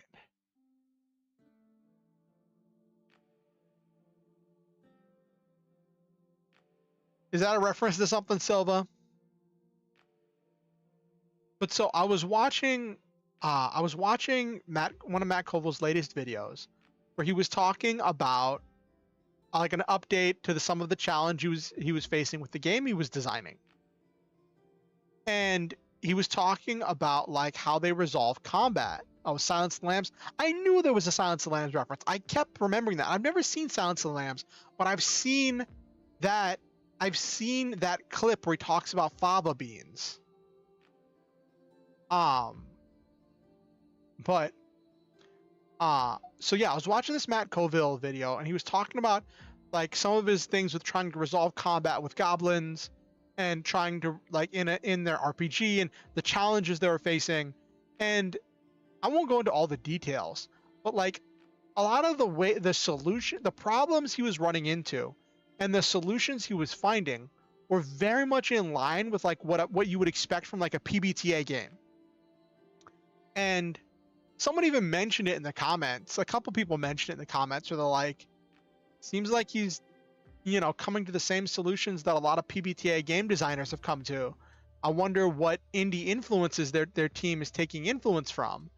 And he did respond to one thing where he's like, yeah, I was really worried that we're going to come up with something that somebody else has already come up with. And one of my design teams said it reminded them of this other Marvel game that was made by the people who made XCOM. And he was like, well, if the XCOM people came up with a similar idea, that means we're on the right track. And I'm like, I guess that works. I guess that's one way to look at it.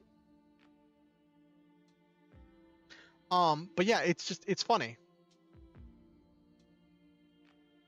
I finally have, like, I have to do some more reading and some more work on my game in order to get the GM section put together and to figure out more of what I want for the game.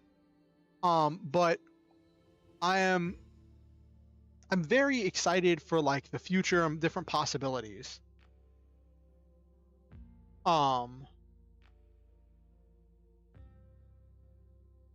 And it's nice to have a project to be working on again.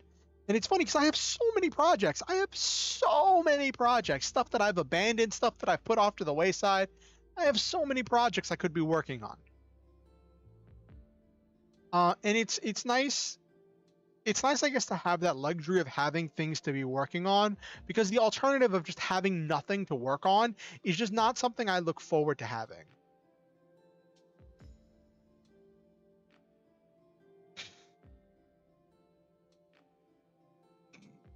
Excuse me.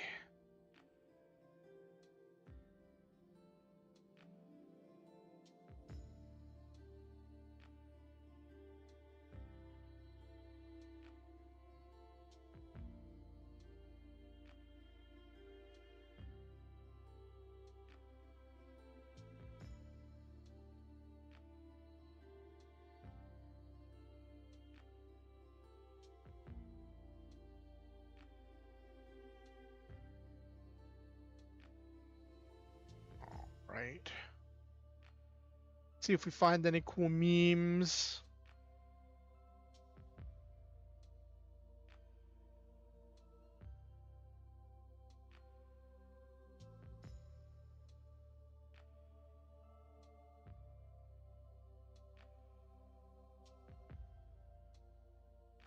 It's weird that I thought of My Little Pony first when hearing those quotes. That is definitely that is definitely one of that is definitely an interesting response.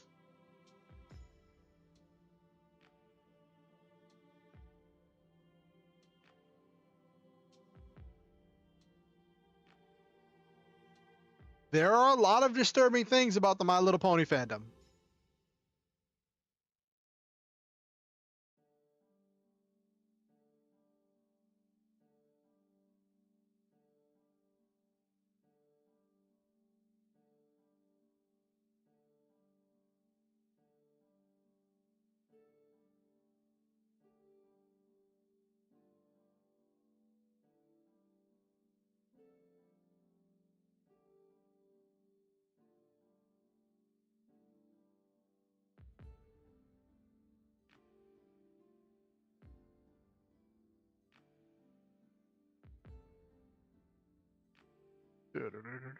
Let me see if there's anything. No, I can't show that meme.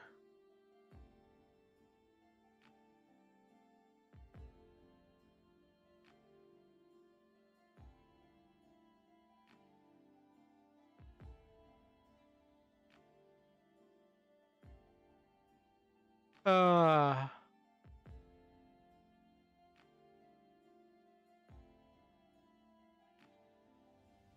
oh. Oh, I gotta show this meme.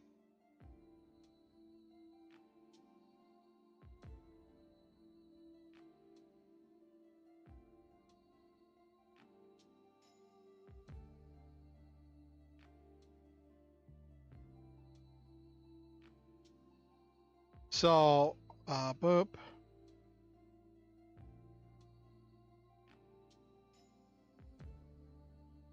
Babe, is everything okay? You've barely touched your pile of hundreds of elaborate projects that you start but never finish. 1 minute you're young and fun, the next you have a favorite burner on the stove, which is yours? Okay, all right, so 2 of the burners on our stove don't light, and you have to use a lighter in order to light them, right? And it's really annoying. And so the front right one was my favorite because it's like I think it's the strongest burner. It's the largest burner, right? So it was always the one I used when I was doing stuff. But now we've used that one so much it stopped lighting. The right front one has stopped lighting. So now the left front one has become my favorite because it actually lights and I don't need to use a lighter to light it up. So then I just so I would say my current favorite burner would have to be the left front.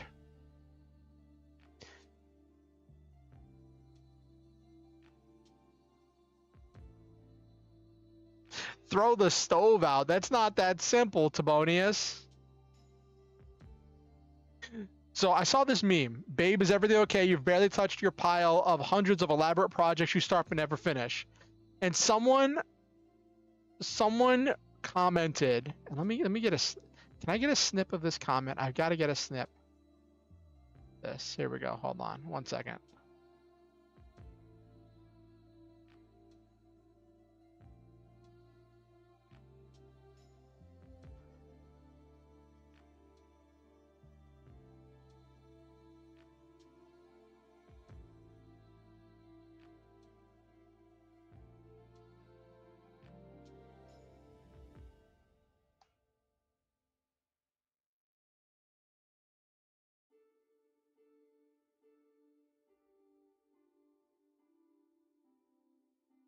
Those are my emotional support unfinished projects. I think uh, I feel called out right now because that's how I would describe some of my unfinished projects.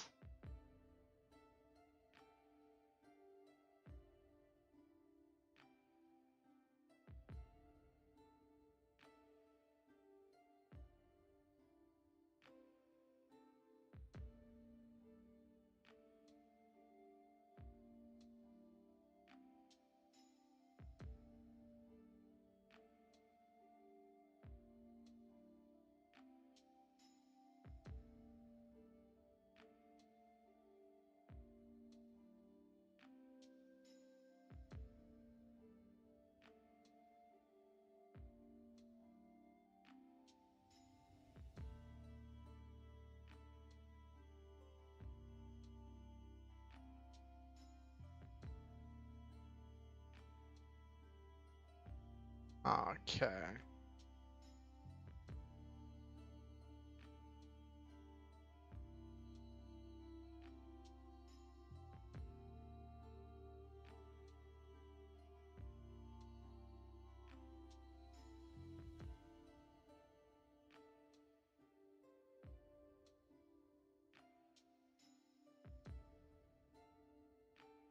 Okay. Found another meme.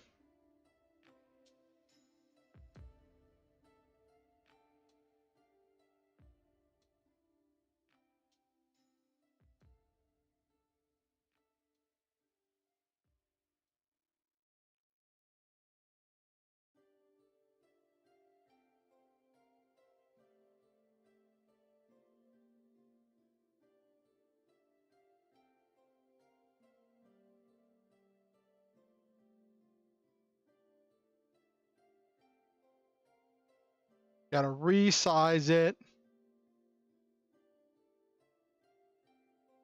Okay.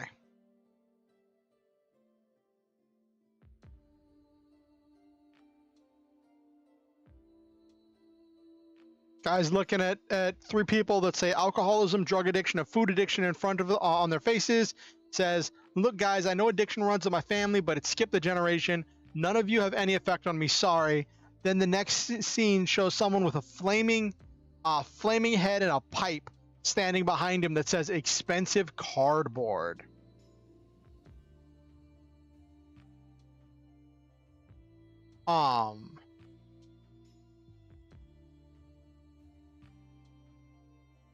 And as someone who grew up in the TCG community, I feel this on multiple levels. Like, even like when I was in the hardcore Vanguard and Yu-Gi-Oh phase of my life, when I was arguably the most productive I've ever been in my life. Yes. Post Malone bought the One Ring. I don't know what he paid. He had to have paid more than 2 million because or that guy just really liked Post Malone, because I remember there was a Spanish group that was willing to pay 2 million and a week-long vacation in Spain for the One Ring. It was about 2 million. Okay.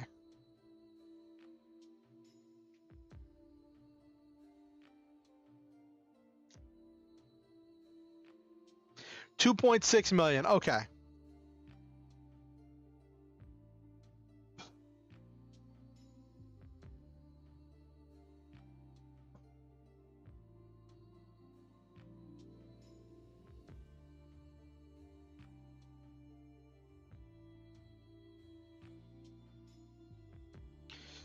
Magic Gathering fan who takes care of his cards. That's about all I care about.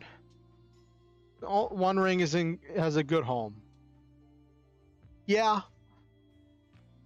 There was a lot of speculation. Not a lot. There was some speculation. Well, the thing is, like, I don't know if you heard about it, Tibonius. There was a Spanish group that was offering $2 million plus a week-long vacation, all expenses paid, in Spain, for the One Ring. But I guess the guy didn't want the vacation and valued that 0.6 million more.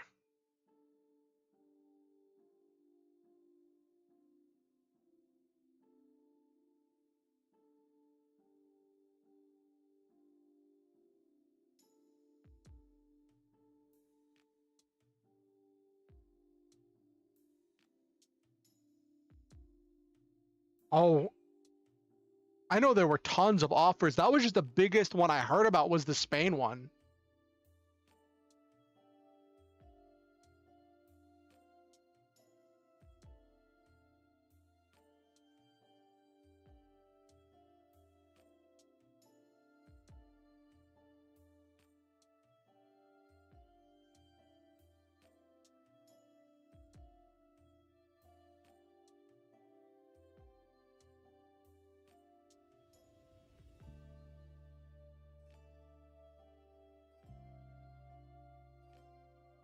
Oh goodness. You then yeah, you probably know better than any of us, Tibonius. I didn't realize you were so connected and involved in the MTG community.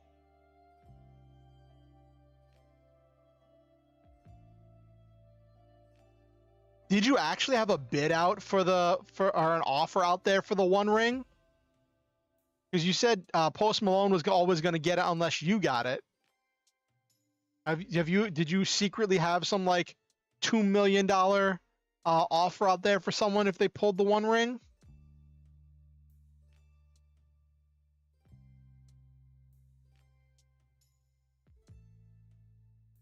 Magic Dad.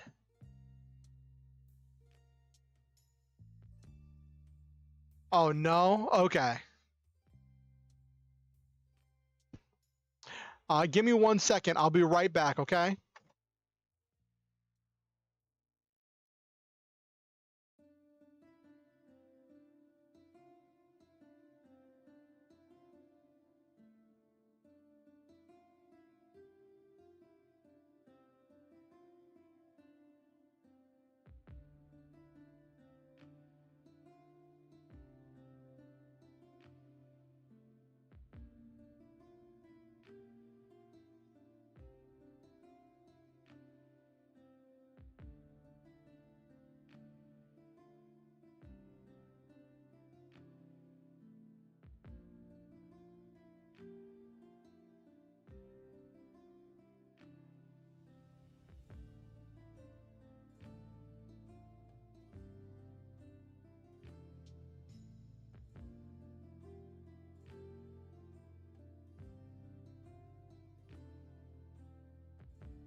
All right, I'm back.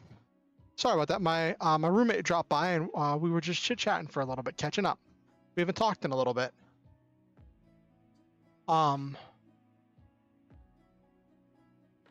Thank you, Nabiru. Thank you.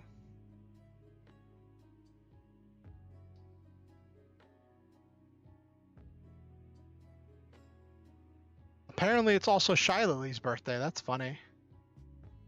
But I wonder if like Shilohl's is the 5th instead of the 4th, because like it's probably wherever she is the next day. Yeah, the womp womp.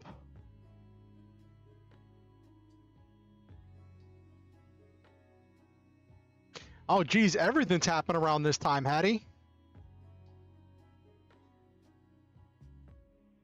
I know tomorrow is my friend, one of my friend Sweets is another VTuber. Her I think it's like 2-year anniversary is tomorrow as a streamer.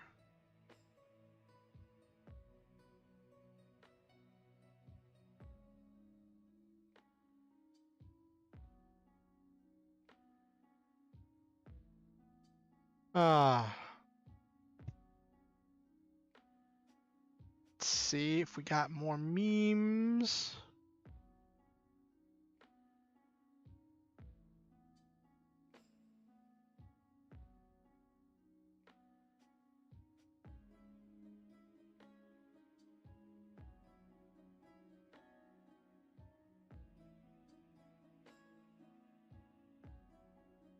Okay.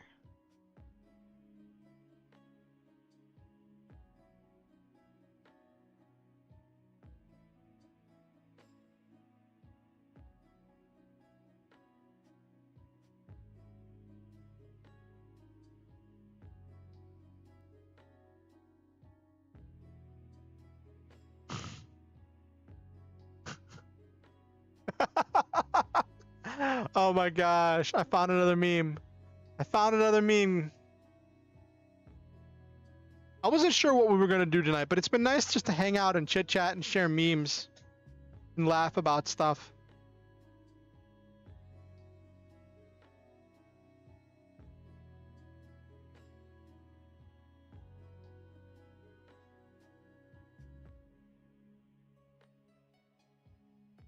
One promise I have for myself with the new computer is that I'm going to better organize my memes, and I'm going to have like the regular memes and the reaction memes, so that way I can react to people's stuff a lot better. Because like that's one thing I am very not jealous, but like I do notice that like some people have those great reactions because they have all the right memes saved up for it.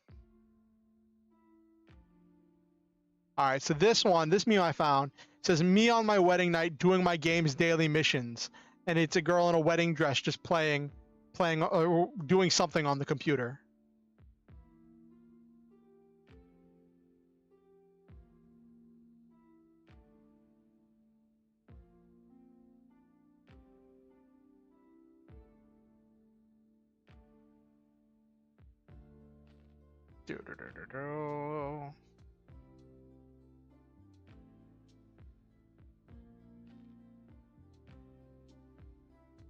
Ah, people are already releasing content for Baldur's 3.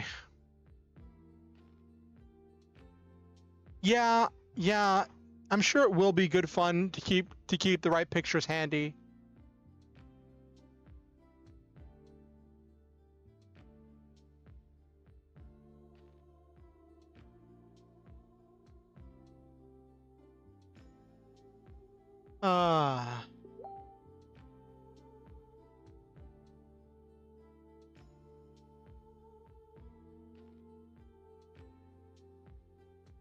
Okay.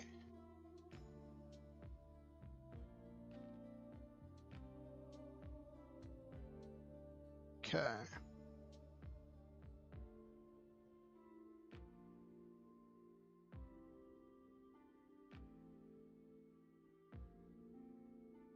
Yeah, that is one of the things that I want to do.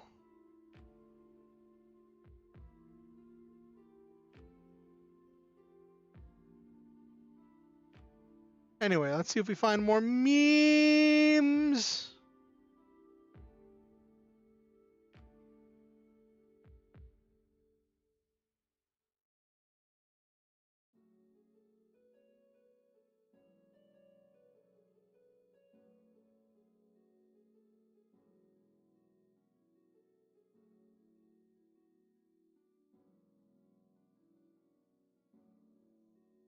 Okay.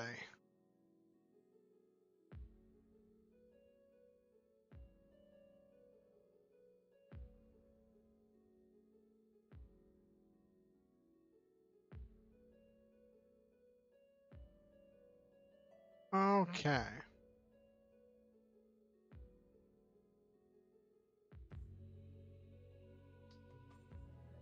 So I've seen this meme going around, and I gotta share it.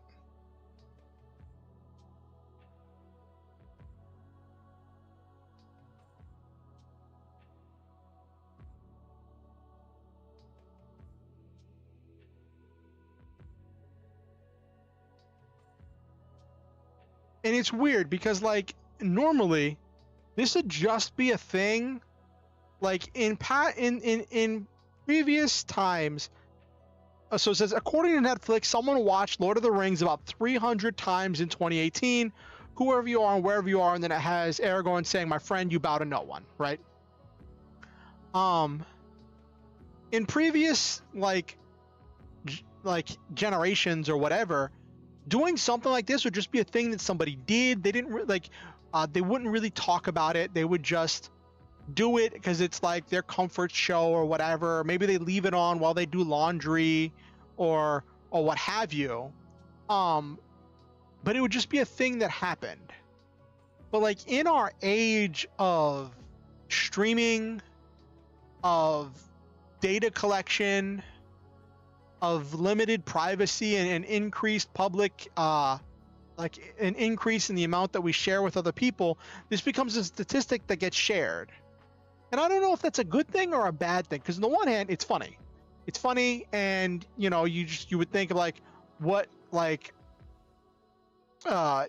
drives someone to watch one movie that many times. And did they watch just one movie, or did they watch the entire trilogy 300 times? Because that's a lot of hours. That's a lot of hours and a lot of watching, right? And so then you're like, but so it's funny, it's encouraging, it's silly, so that's positive. But then that's how somebody spent their personal time. And that is now a public factoid. Now their name's not attached to it, hopefully. But still, I don't know. It's weird, just something to think about in our modern era.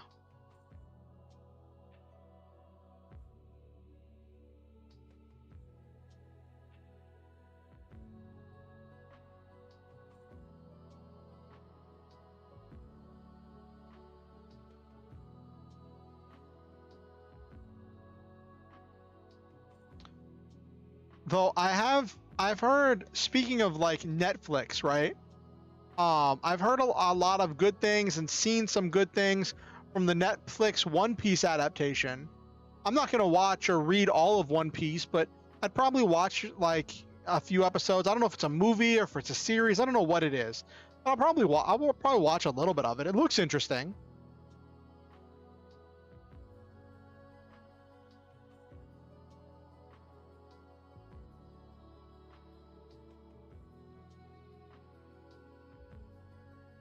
Uh,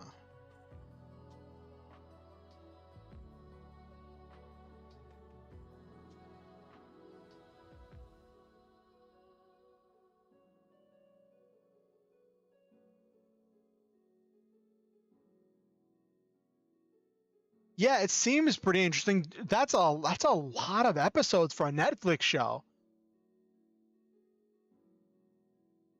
Like how many, like normally when you think of Netflix shows, they're normally like 12, maybe 20 episodes.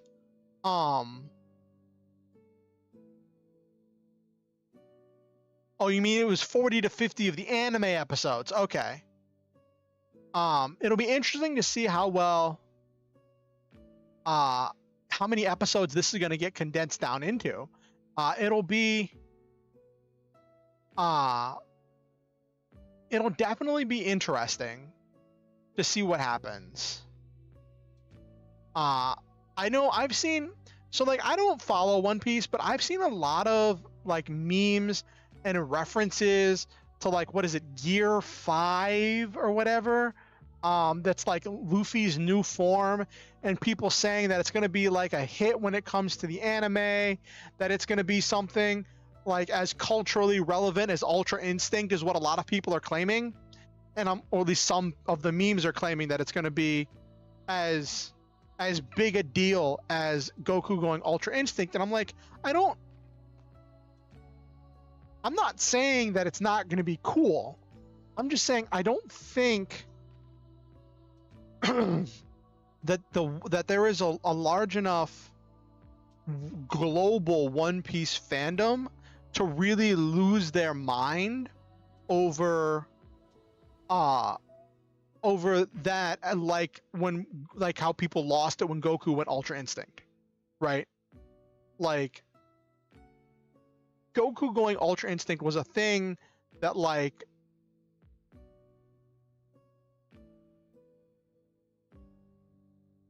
you think there is, Silva?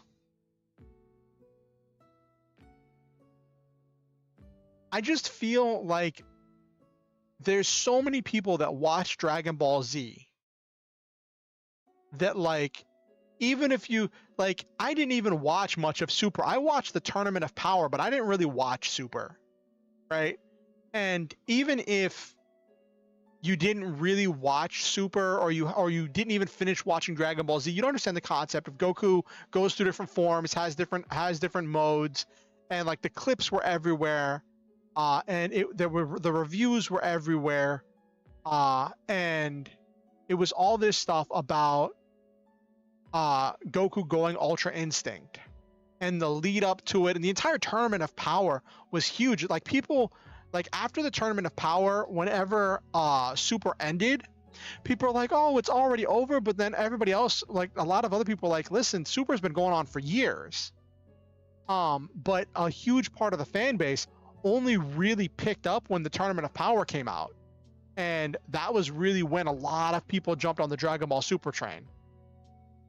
Though, speaking of Dragon Ball Super, did you all hear about the shenaniganry with the Dragon Ball Super trading card game?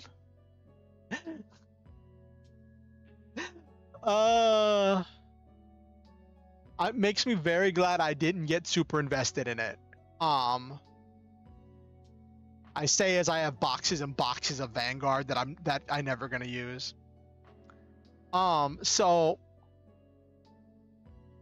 apparently, as I understand it, I don't even remember. I think it was Bandai or whoever who's producing the Dragon Ball Super card game told the fan base they were going to make an online client in order to be able to play Dragon Ball Super online. And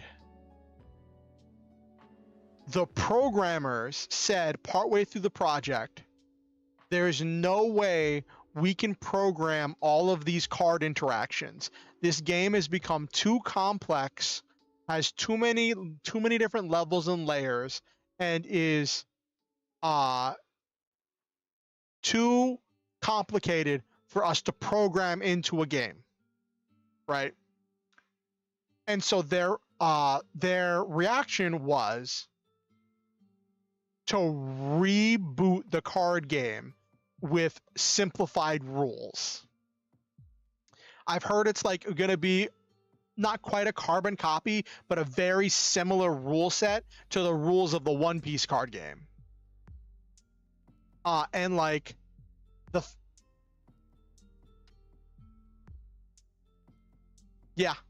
yeah, I definitely see what you mean, Silva. But and it became a thing where like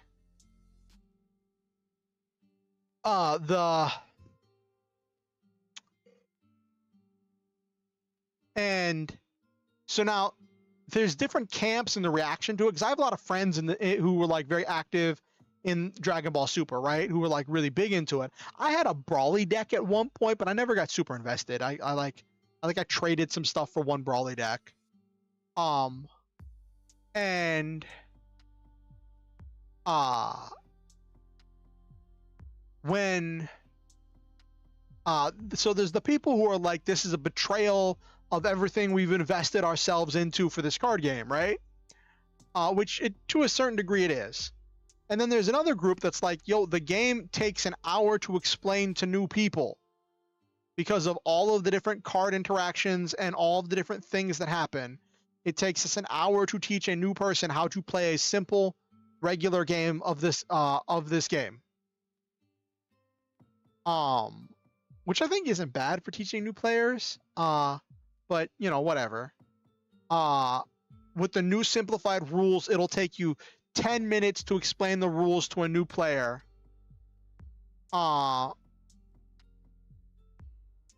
And well, wasn't DBZ, it was DBS, Dragon Ball Super, but yeah.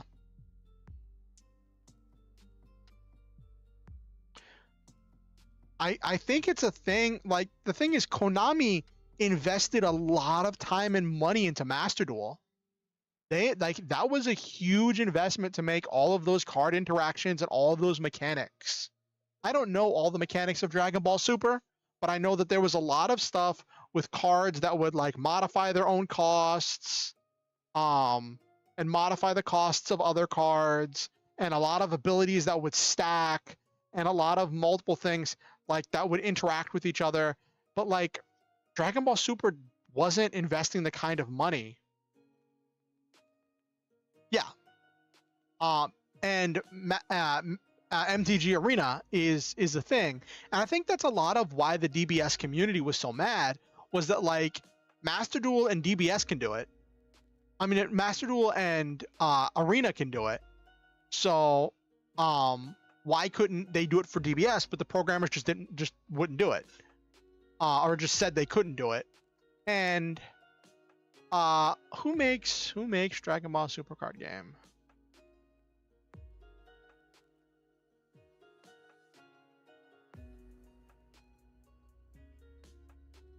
Bandai. So Bandai said that they just weren't doing it, and that their response was that they would reboot the game series, changing the rules, and the online client would be exclusively for the new rules, with the vastly simplified rule set, and like starting over with a new set one, essentially. So the fan base was mad, and you got people who are saying this is great for bringing new people into the card game, but like that doesn't mean a whole lot whenever you've invested so much stuff. Like I remember when Vanguard rebooted, I felt betrayed. But I also understood that like Vanguard had gotten to a point where it was so expensive to keep up with the hobby that if something didn't change, we weren't going to get new players. There were so many interactions, because before Vanguard rebooted.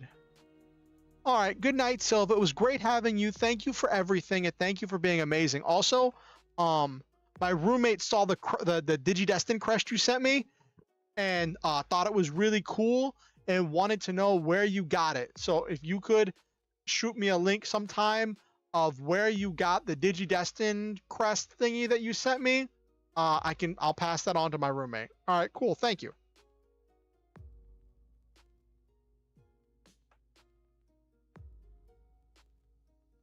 But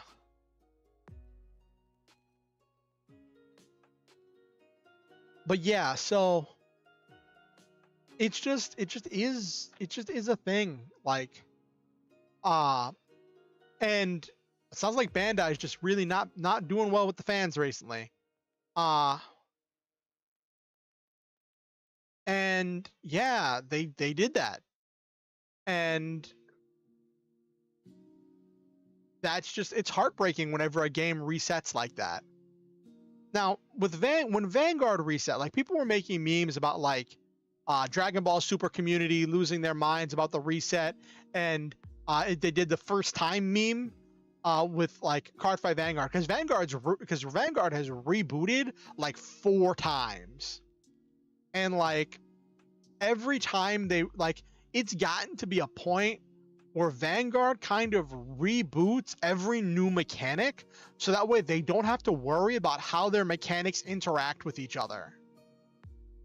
Because like in the G era of Vanguard, we had Stride, we had Legion, we had Limit Break, all of these like main mechanics that interacted with each other to create these unique and intense situations. And I think also a lot of it was they didn't like Legion, which makes me sad because Legion was a really interesting mechanic. For those of you who don't know, in Vanguard, Legion was where you would have 1 card on your Vanguard circle.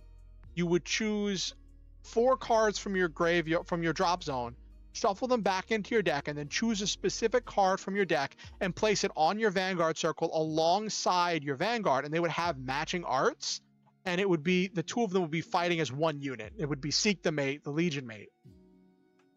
And that was the Legion arc was the one that didn't get dubbed, which makes me sad.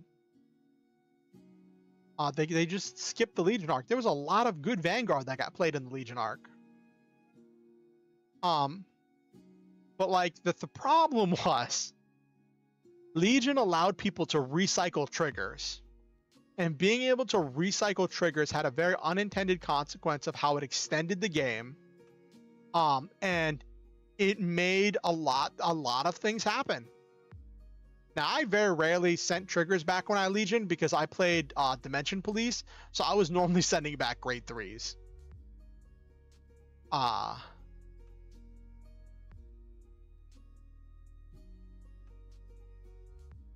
yeah, Legion was kind of a one-of-a-kind thing. Like, I would be interested because like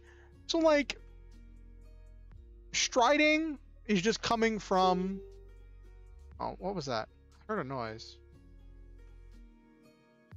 Oh, got a notification because I had Facebook open. I'm trying to like all of the happy birthday posts. I'm trying to like all the happy birthday posts because I don't really have it in me to like to respond to all of them.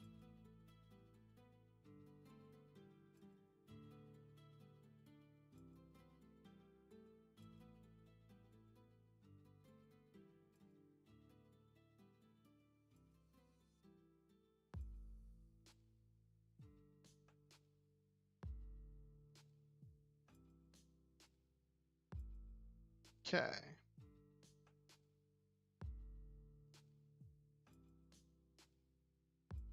All right.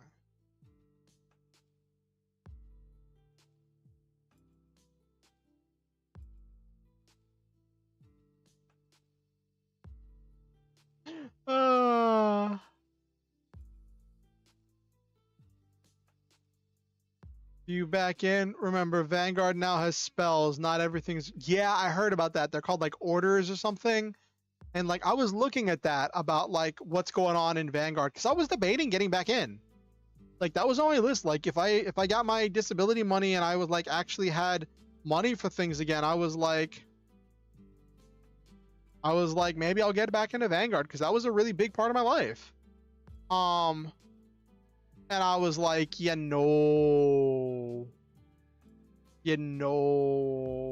was so much involved. And they got rid of my D-Robos. And I looked up, I looked up a premium D-Robo deck list. So I'm like, hey, I still have a lot of my premium stuff. Maybe I'll play premium D-Robos. Nope. I missed the last wave of D-Robo support because I was busy because like that was around the time whenever I like was dealing with a lot of stuff in my life and I wasn't keeping up with card games. And like the whole thing that came out, like I still have the D-Robos that are like check a grade 3 to break your opponent's Guardian. The D-Robo that came out as the final one was the one that let you use grade 3s to guard, and it becomes this kind of utility deck where you're building advantage, burning through your opponent's resources and recycling your grade 3s in order to keep using them as really big shields to protect yourself, to build card advantage, which works mathematically, but it's not what I want. I want to play Daikaiser and Dayusha. And like that would be the deck I'd build. It'd probably get raffle stomped. But like that'd be what I want to play. Dimensional Robo Dayusha and Daikaiser Legion. I had the Legion Break Ride, which was always fun.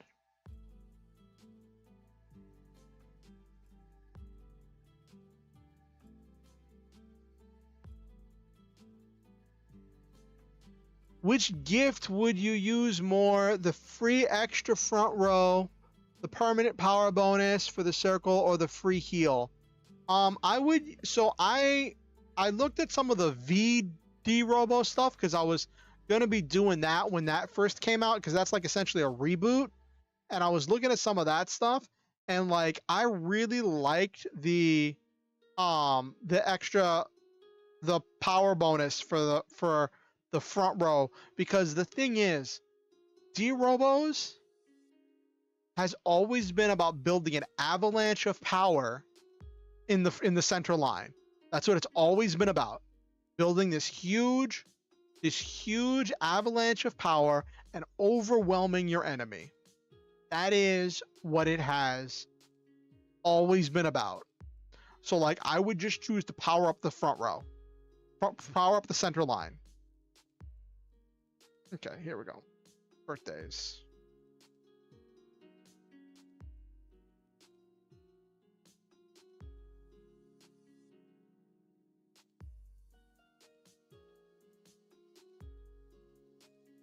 Okay.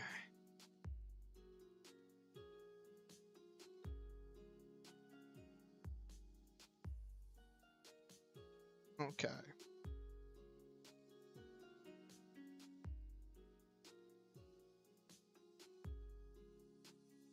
Past units got retrains with the same unit, just with the gift icon, maybe where they like slightly tweak the abilities. They even do a Daikaiser V?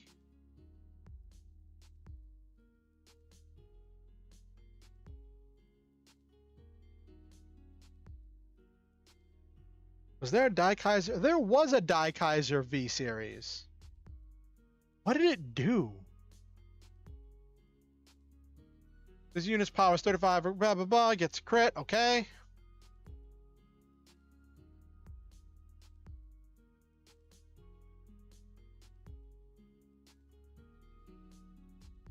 What?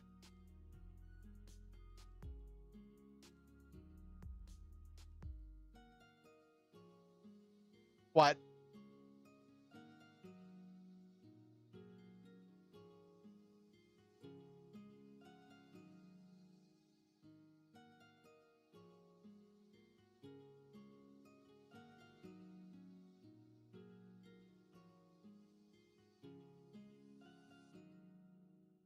Counterblast 1, choose one of your...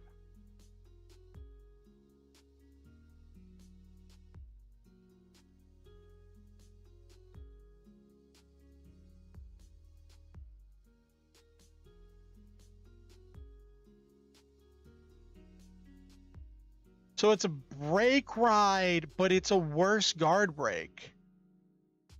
Instead of breaking the opponent's guard, it does burn damage.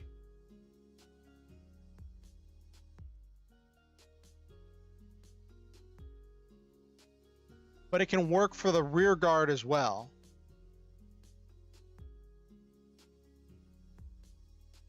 Eh.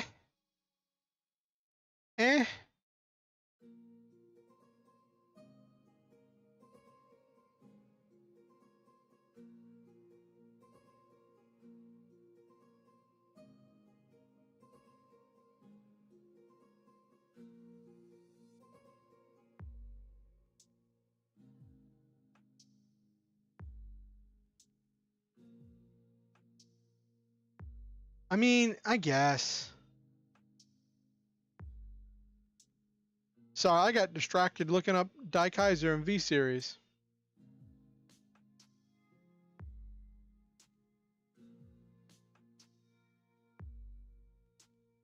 Why is the Japanese art so much cooler than the English art?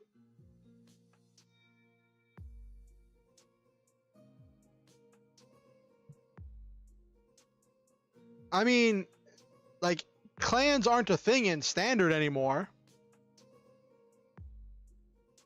Clans have ceased to be a thing in standard. They got like wiped out or something, didn't they?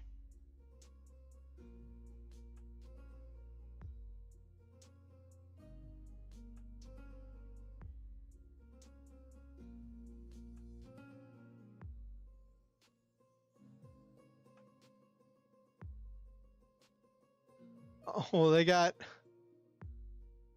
Thing Saver Dragon. What's that do now?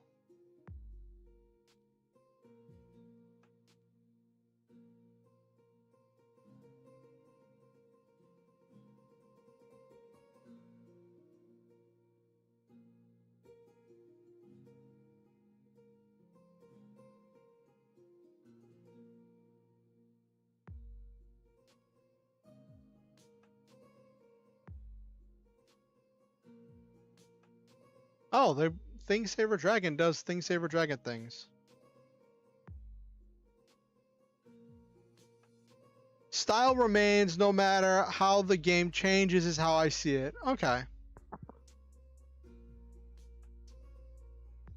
And now me and my free company leader / Oshi Kite are breaking into people's homes. Can you break into people's homes? I thought homes were like a super big deal in Final Fantasy XIV. I know Silva's been saving up to get a home for like ever.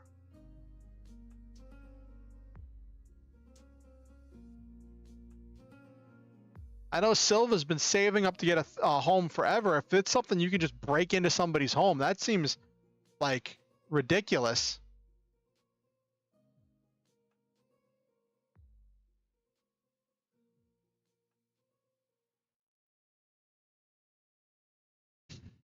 Keeps paying for your home.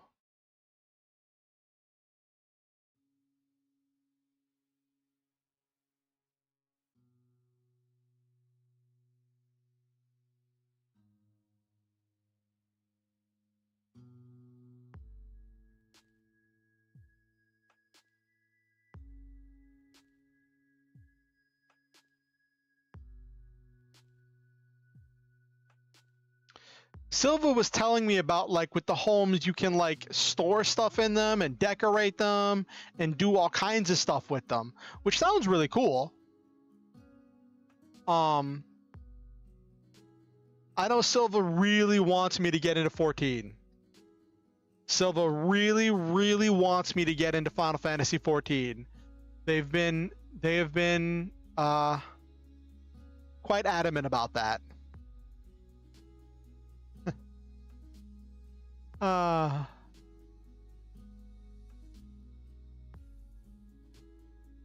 right. So what's everybody else doing this weekend? I'm going shopping for a new monitor and a keyboard. And going to be setting up my computer. If I have enough, I mean, the thing is also I need to buy cards for my roommate for his birthday. He's getting me some original copies of my Machina structure decks, which like I told him he didn't have to, but then he's like, I really want to, and I'm like, okay.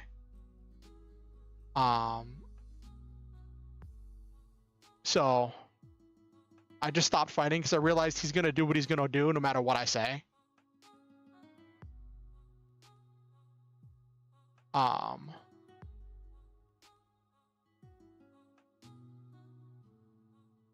So I'm gonna order him some hand traps and stuff he needs.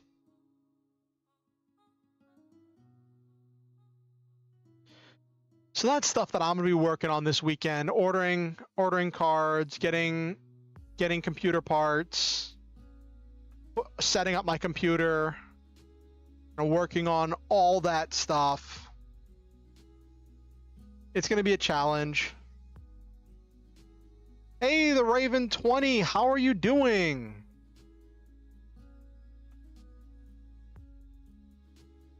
We're just winding down for the night. We've just been spending the whole night looking at memes and hanging out. Do you know that you're in all caps, Raven 20?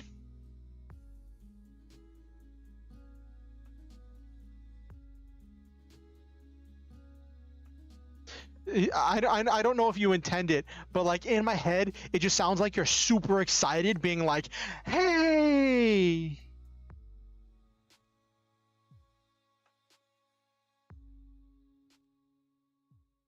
Oh, had to do Steam stuff. Okay.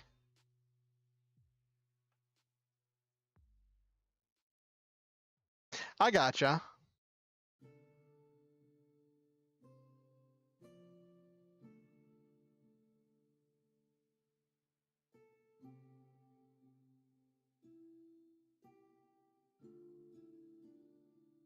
How was your week, the Raven 20? Oh, you're redeeming codes, so you needed all caps to put the codes in. I get it. It makes sense.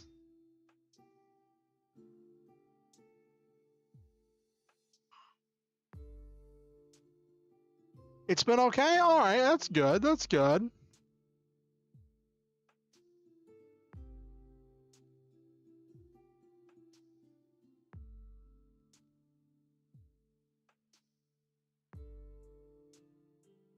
Oh yeah, Gen Con's this weekend. All right, that's good. I'm glad you're okay.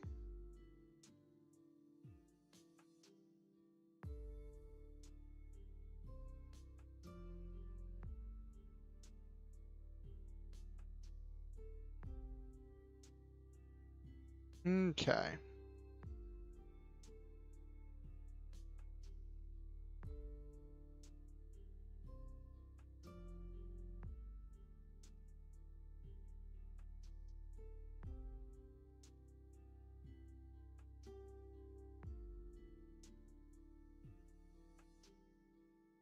Yeah.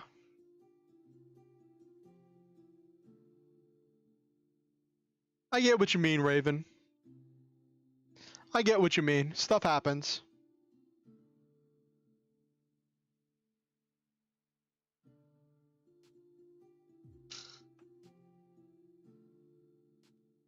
Oh my gosh, I found another meme.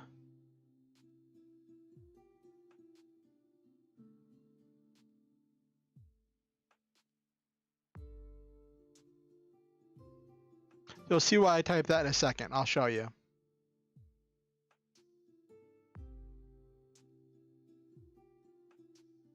I'm sorry that you feel that way.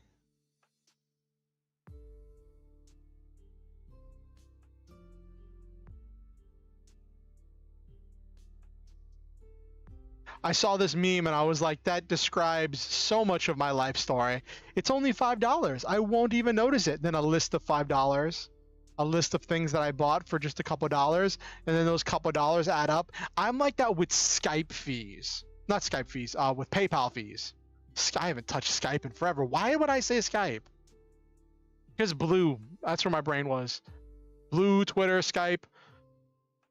Anyway, I don't even know how I got that out of PayPal. Anyway, I'm just like that with PayPal fees, where it's like, it's 70 cents, it's 60 cents, it's 50 cents. But then I don't think about how that adds up. But like, the alternative is waiting 1 to 3 days for like the money to go through. You know what I mean?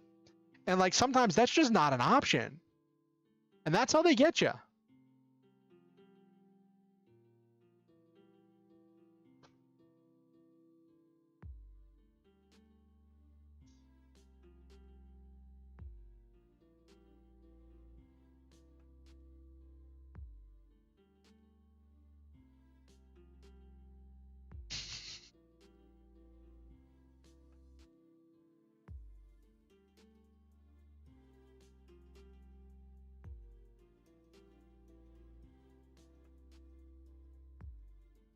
All right.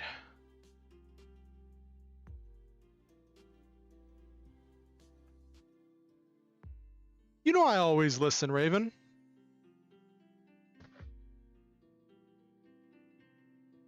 I always do my best to listen and to hear other people. Because I know what it's like whenever it feels like I'm not heard.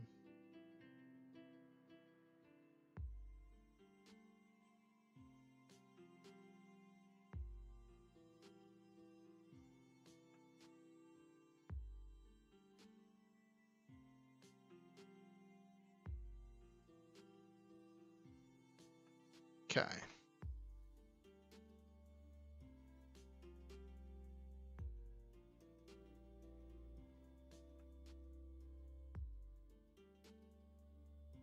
All right. I think it's about time for us to wind down for the night. After this, I'm going to start getting situated and getting ready. I'm going shopping tomorrow to see if I can find a new keyboard because my new computer just came in, and see about finding. Okay, what I want to find at the store tomorrow is like it's like this balance between wants and needs, right? What I want to find at the store tomorrow is I want to find a monitor that's just the right size, not too big, not too small, that's in my price range, a light up keyboard that has a USB connection, and a webcam that I could use for VTubing. Those are what I want. What I need is a keyboard. That's the only thing I really need in order to get operational. But I just gotta like keep it all balanced and under budget. You know what I mean? I might like I like that my model moves whenever I move, and I've gotten so used to having a camera and controlling things with my camera that like it'll be interesting trying to adjust to a new thing if I don't have a camera to move my thing. But this is also a thing where like the reason why I started using VMagic Mirror was because all of the other VTubing programs caused my CPU to overheat. Oh, sure, I guess I could try that one, Raven. I don't know where it is, but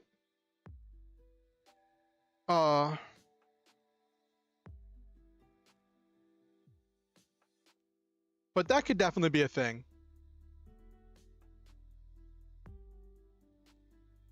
But like, so yeah, those are, and I think it's important before you go shopping. On top of the TV in the middle room, okay, I'll check that out. It's, I think it's important to set your goals and have specifics of like what you're looking for, what you need versus what you want, and how you can make all of that stuff work and interact properly. Because like if you don't have it clearly laid out as to what you want, you're going to end up spending a lot of money on things that you don't actually need, and you're not going to get all the things that you do need. So I think it's very important to have clear-cut goals and to make sure you're taking steps towards those clear-cut goals. But yeah, I'll take a look on top of the I'll take a look when I get done streaming, Raven. Mm-hmm. Okay.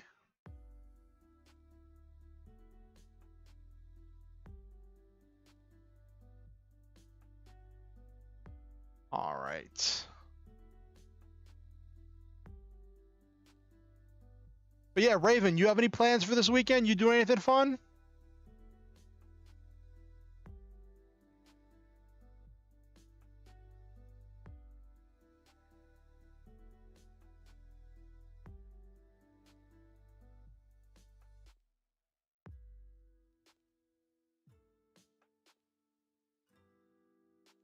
Riding around? That's cool.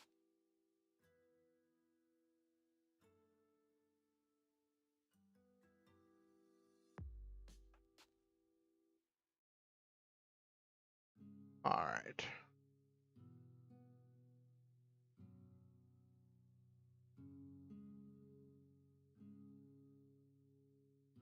All righty. it is about time.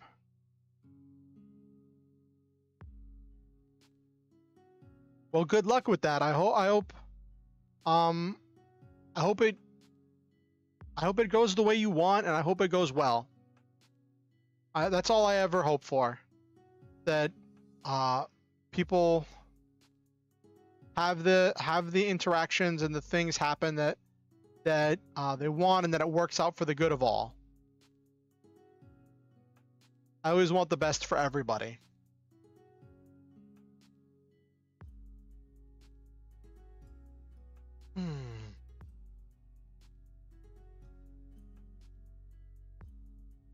All right, so let's wind down. We didn't end up doing anything. I didn't know what I was gonna do tonight. I didn't know if I was gonna do gaming or writing or editing or anything else. But we ended up just hanging out and looking at memes, and I think that's okay. Tonight was a nice, chill night where I talked about stuff. We chatted, we hung out, and I think it was a fun night. We had a bunch of people come through the stream, and it was really exciting. And this has been a really great birthday. Thank you to all of you for coming to my birthday. So for those of you who don't know, I like to end my stream by saying positive affirmations for everyone who came to the stream, and to speak positive and good things into the lives of everyone who's a part of this community, who showed up. So let me scroll to the top. To Silva, to Nabaru, to Tabonius, to Nexus Sheep, to Patty, to Superhero 60, and to Captain Patriot,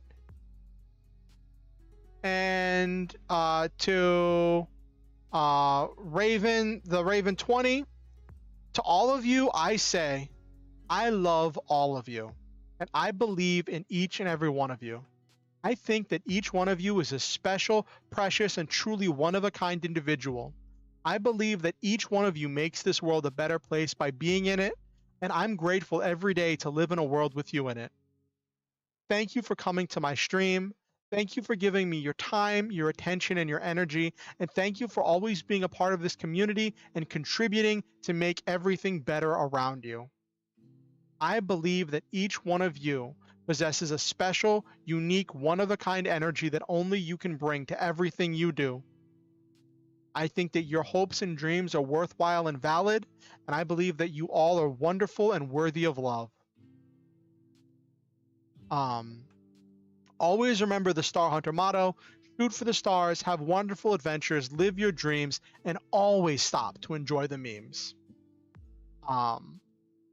I do ask that you like the stream. It helps the algorithm with pushing it out to other people. If you have any friends, family, nemesis, enemy, Oshi, best friend that you think might enjoy my content, feel free to show them my content or invite them to the next stream.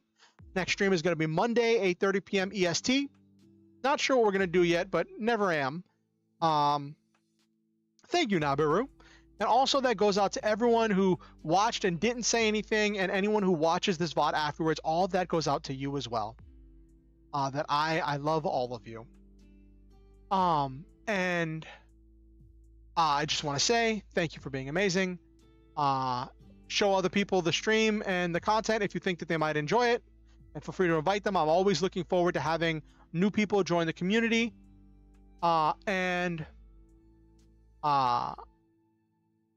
If brain. If you want to keep up with what I'm doing on YouTube, feel free to subscribe and ding the notification bell. It'll let you know whenever I go live or when I release any new content. And also, if you are subscribed, make sure you're still subscribed. Sometimes YouTube randomly unsubscribes people, or so I've heard. It's like my ultimate nightmare, people getting unsubscribed. If you want to keep up with what I'm doing outside of YouTube, you can follow me on Twitter, X, I don't know what we're calling it right now, or join my Discord. Links to both of those are in the description down below. Thank